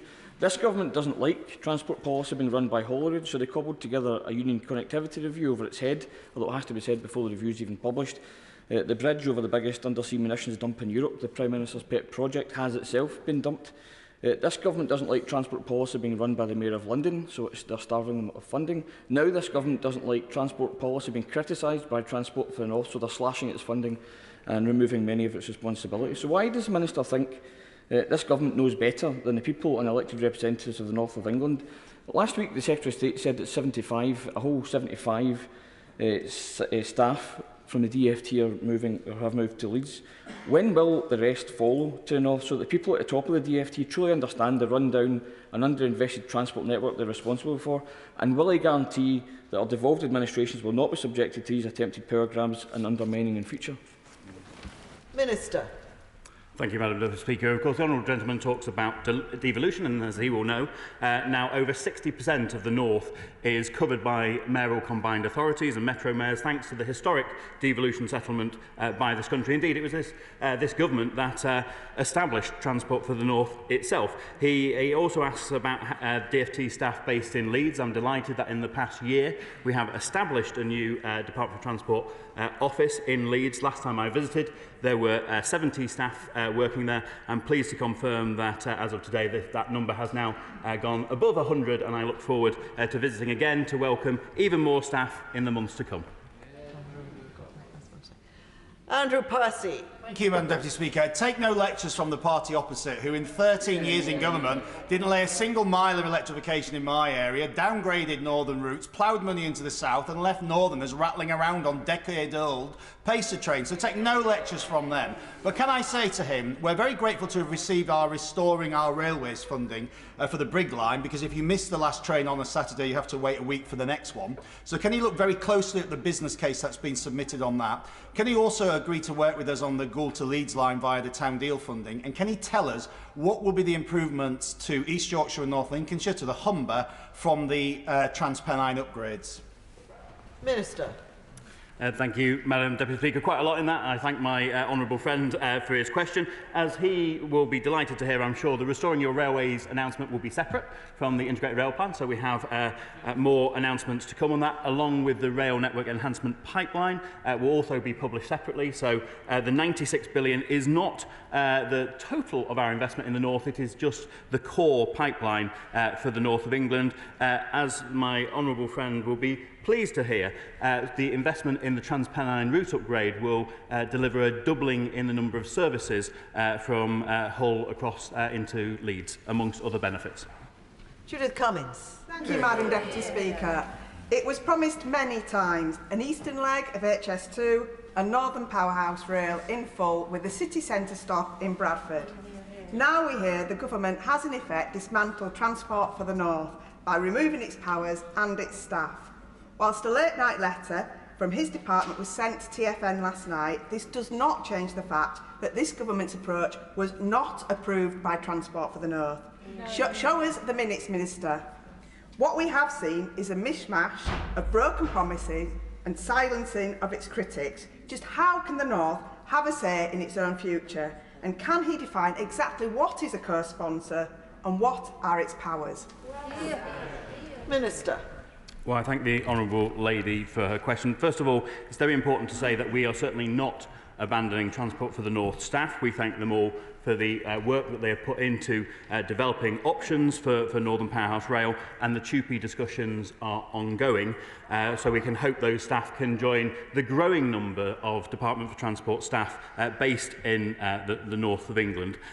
This government remain committed to HS2 and remain committed to Northern Powerhouse Rail, and this plan that we set out last week explains how we will deliver the benefits to communities across the north sooner than ever expected. Kevin Hollenrick. Thank you, Madam Deputy Speaker. There are some excellent measures in the integrated rail plan that will be transformational for this economy, for our economy right across the country. I think in the plan there's some money set aside, I think £100 million, to look at the feasibility of other measures. Would he consider asking Transport for the North to look at an improved direct connection between Bradford and Manchester, which currently takes around an hour to travel that 40-mile journey, but again would be transformational for Bradford and Manchester and something for right across the north? Minister.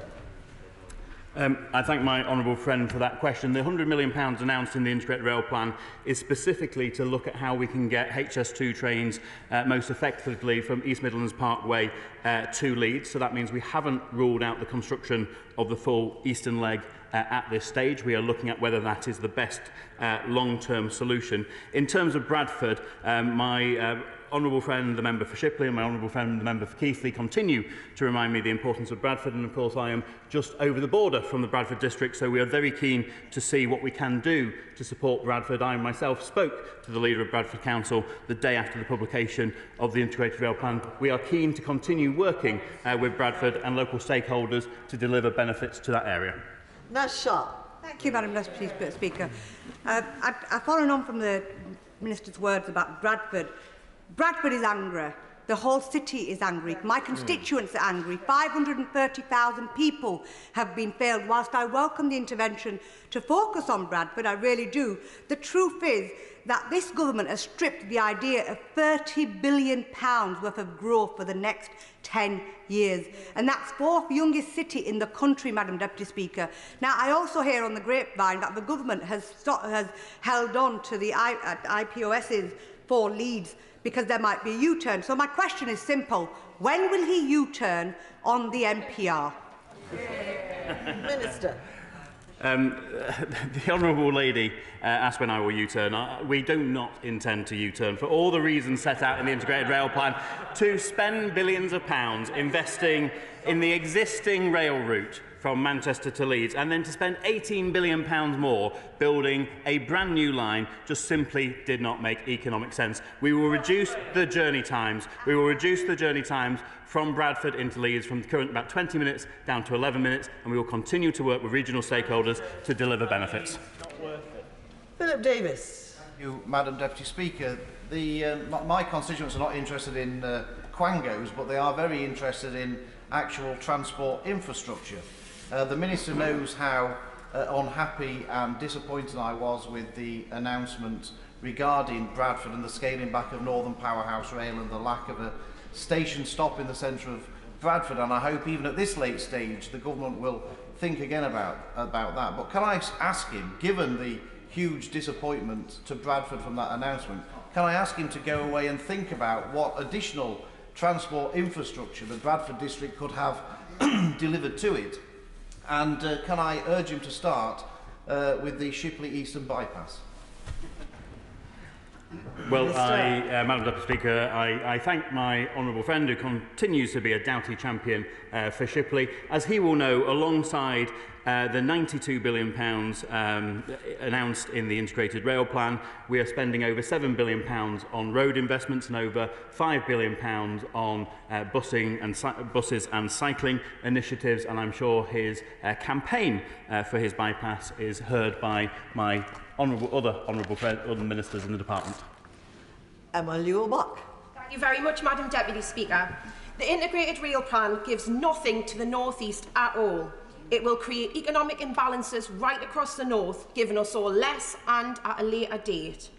If the government was so confident of their position, there would have been ministerial presence at this morning's meeting of Transport for the North. Instead, it seems TFN is now meeting the same fate as anyone else who dares to speak the truth about this government. Can he please confirm today what exact powers he is grabbing for Transport from the North and how many people are set to lose their jobs? Minister. Thank you, Madam Deputy Speaker. No one is set to lose their jobs, and the statutory functions of Transport for the North are not changing, and this plan delivers significant benefits to the North East of England. Carl McCoy.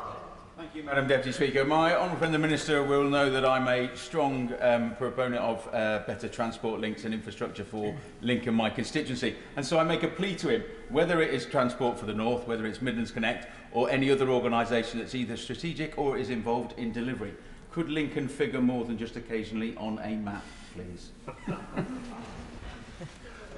My honourable friend continues to make a passionate case for Lincoln, as he will know many of the investments that he has campaigned so strongly for are the responsibility of other ministers in the Department of Transport, but I am sure they have once again heard his pitch for Lincoln.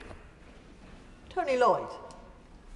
Thank you, Madam Deputy Speaker. Can I say to the Minister that there is no evidence that the Department for Transport can deliver or deliver on time, deliver on cost? So why has this change taken place in terms of the delivery mechanism? But can I also make it very clear to the House that the cutbacks we saw last week are going to have a serious impact on the economy across the whole of the north of England? Rochdale wants to trade with Hull, with Newcastle, with Sheffield. The government's plan would not allow that to take place. Minister. Well, the honourable gentleman asks about the change from co-planting to co-sponsorship. As he will know, Crossrail, which is still yet to open, was a project which was co-cliented, and one of the major lessons we've learnt from that project being massively over budget and delayed is that co-clienting doesn't work on major infrastructure projects. There needs to be clear lines of accountability to the Secretary of State for Transport. He needs to be the solely responsible for these projects, to Parliament, to the National Audit Office, to the Public Accounts Committee and others, and that is why we are going for a sole clienting model. It is one of the lessons we have learnt from the Crossrail debacle. Philip Holloway. The improved connectivity from Kettering railway station to the north as a result of government investment in our railways. We've recently had our twice-an-hour service to and from the north reinstated after it was taken away by the Labour government in 2010. And can my honourable friend confirm that the connectivity from Kettering to and from the north will be further improved with the complete electrification of the Midland Main Line? Minister. Well, my honourable friend makes an excellent point. Kettering is one of many parts of the country that will benefit much earlier and more significantly from the plans that we announced last week than on the previous plans. He continues to champion further improvements in his constituency. I'm keen to continue working with him to ensure we deliver those benefits, such as the Midland Main Line electrification, as early as possible. Chiel Moore. Madam Deputy Speaker, it's quite simple, isn't it? The government is slashing transport for the north because it is slashing transport for the north, abandoning the much promised ambitions for an integrated transport infrastructure that our economy needs.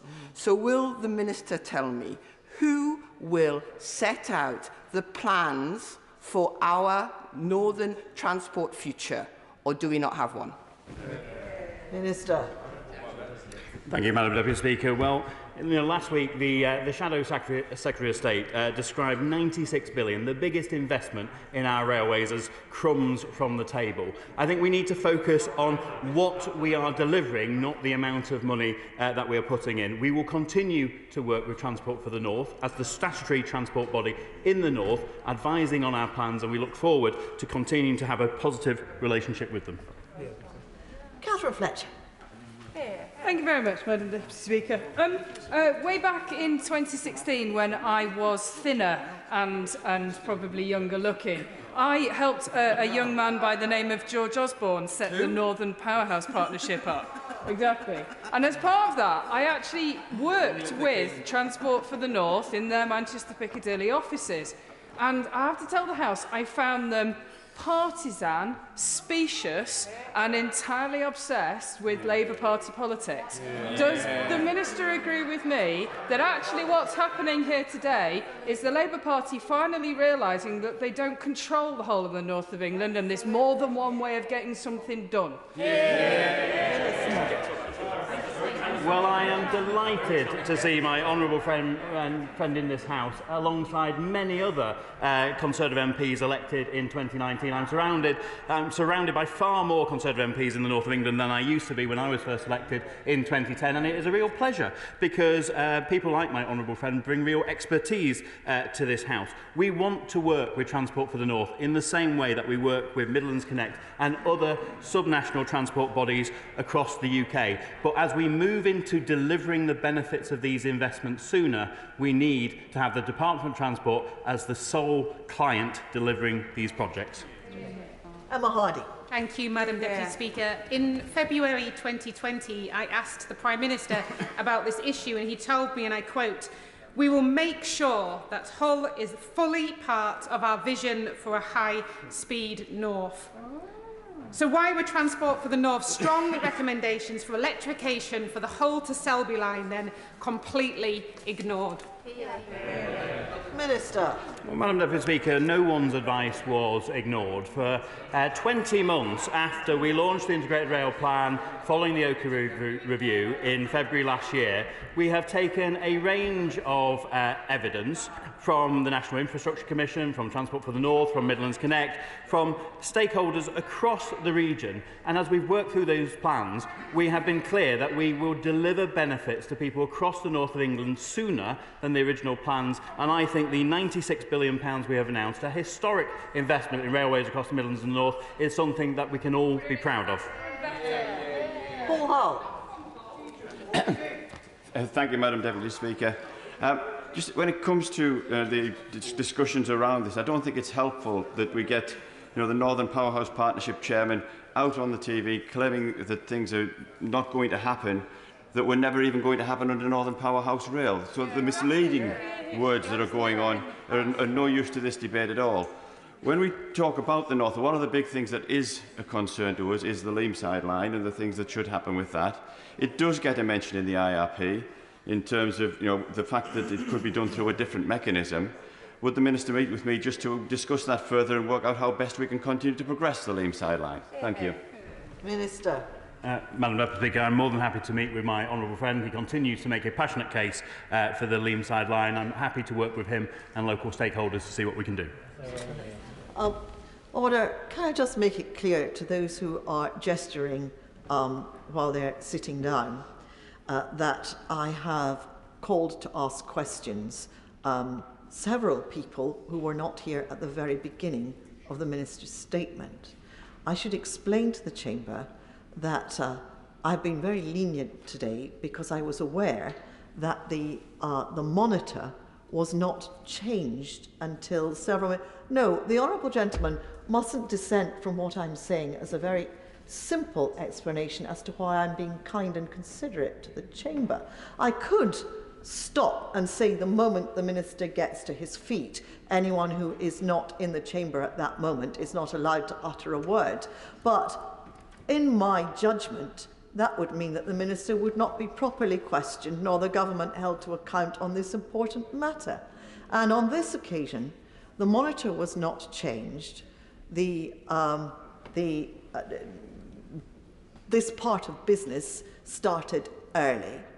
Several people were taking part in an important event with Mr. Speaker downstairs. I have therefore been lenient because I think it's more important to come down, when there's a matter of judgment, on the side of giving colleagues the opportunity to ask their questions and to hold the government to account. And that is my judgment, and that's why I have done it, and it ought not to be questioned. Sarah Olney. Thank you very much, Madam Deputy Speaker. I'm just interested to know whether the government, both today and last week when they were talking about the scrapping of the eastern leg of HS2, have talked a lot about improving journey times, but we all know that one of the reasons for doing HS2 and the Northern Powerhouse Rail was above all to improve connectivity and capacity. Now, can the Minister explain how the new integrated rail plan and today's announcement about Transport for the North, how it's going to increase capacity and connectivity, and will it reduce fares in order to encourage more people to stop using their cars and to get onto the trains?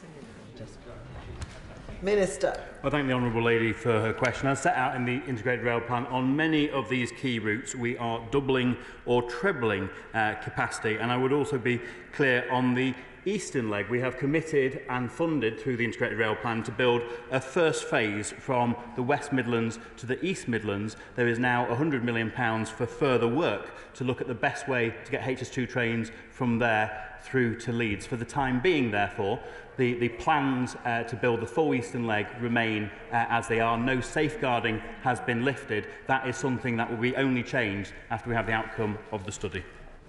Jason McCartney. Thank you, Madam Deputy Speaker. As a big supporter of HS2, I have to admit I was very disappointed about the news of the eastern leg going up to Yorkshire. Obviously disappointed as well that the Leader of the Opposition had campaigned against it so vigorously. But can the Minister please confirm there is lots of good news for my constituents in the integrated rail plan who use Huddersfield Station, Slough Station and Marsden Station on the Trans-Pennine route. I thank the Minister for visiting Marsden last year with local rail campaigners, and can he confirm that we can get investment in the disabled access at Marsden railway station as well, please? Minister. So my honourable friend is completely right what he says about the Leader of the Opposition. Of course, the Leader of the Opposition has opposed HS2 consistently over the years and said its impact on the country would be devastating. And even in 2019, he was still calling for the project to be cancelled. I'm happy to confirm, as part of the Trans-Pennine route upgrade, every single station in my honourable friend's constituency will see massive investment, including making all of them fully accessible to disabled passengers. Rachel Masker. Thank you, Madam Deputy Speaker. The reason why Transport for the North has rail and political leadership on is to join up the local economies of the North with the transport system, and that is what the Northern Powerhouse Rail project was all about. Cutting the project means that we're going to lose connectivity, capacity, but also see major disruption on the route. The Board of Transport for the North has met this morning to try and find a way forward with the integrated rail plan and their proposals. Will the Minister ensure that he meets with the Board and finds a way forward? Minister. Thank you, Madam Deputy Speaker. I spoke to Martin Tugwell, the Chief Executive of Transport for the North, the day before the integrated rail plan came out. I continue to have regular conversations with Transport for the North, and we are determined to work closely with Transport for the North as their role moves from co-client of the Northern Powerhouse Rail project to co-sponsor. Debbie Abrams. Thank you, Madam Deputy Speaker. Unfortunately, the eradication of Northern Powerhouse Rail will have a detrimental effect on my constituents who use Greenfield Station. And following on from my honourable friend's question about the board meeting, the Transport for North board meeting today, I believe they have put out a statement stating that they are proposing a process of mediation which would involve investigating potential local financial contributions to get the much needed new line via Bradford. So will the Minister meet with the leaders of the North to discuss this? Minister. Well, I thank the Honourable Lady for her question. The day of the Integrated Rail Plan being announced to this House last Thursday, I met with many board members of Transport for the North to discuss the plans. We are keen to continue to work with members of the Board of Transport for the North and Transport for the North itself, though it is important to say the Integrated Rail Plan process has now concluded, as has the spending review. So if local funding is brought forward, we will certainly look at that. But in terms of the government's plan, the plan has now been published. Clive Betts. Thank you, Madam Deputy Speaker. Last week's announcement, a centralised decision from the Department of Transport, effectively not merely scrapped the high-speed line from Sheffield to London, it scrapped the high-speed line from Leeds to Sheffield, from Sheffield to Birmingham and from Sheffield to Manchester. Is it the case that because Transport for the North disagreed with those decisions, what the Minister has effectively done is to switch Transport for the North onto Zoom? He can sit in his office, he can see that they're there, but with a mute button on in future, he doesn't have to listen to their advice. Minister. Transport for the North, Madam Deputy Speaker, has never been a delivery body. It isn't a delivery body. It's not becoming a delivery body. Honourable members opposite seem to get hot under the collar about these technicalities, when in actual fact we are getting on with electrification. The Midland Main Line electrification will deliver significant benefits sooner than anticipated. And may I just gently remind the opposition that, of course, under the 13 years of the last Labour government, they only managed to electrify 63 miles compared to the 1,100 miles already electrified under this government. Kevin Jones. Thank you, Madam Deputy Speaker. The Minister will be aware that a lot of the north is further north than York. In the North East, there is consensus, political consensus, in support from business and from Transport for the North for reopening of the Leamside line to get extra capacity on the East Coast main line, which is needed. That is clearly been ignored. Could the honourable gentleman tell me where that lies, or is it going to just be shelved and forgotten about? And can I urge him to stop trying to con people in the north in giving pots of money out to fantasist projects such as, for example, the railway line up to Concert, which is going to cost £640 million. I'd rather have the money concentrated and spent on transport rather than just backing consultants. Minister. Well, I thank the right honourable gentleman for his point. He again makes a compelling case for the Leamside line, which many colleagues across this House do, and many of the regional stakeholders in the North East I talk to continue to make that case. It is not funded as part of the Integrated Rail Plan. However, the Department of Transport are keen to continue working with local stakeholders to see how that could be delivered. I would, though, remind him that, of course, within the £96 billion, there is £3.5 billion for improvements to the East Coast main line, which will significantly reduce journey times from the north east of England down south. Graham Street. Madam Deputy Speaker, however much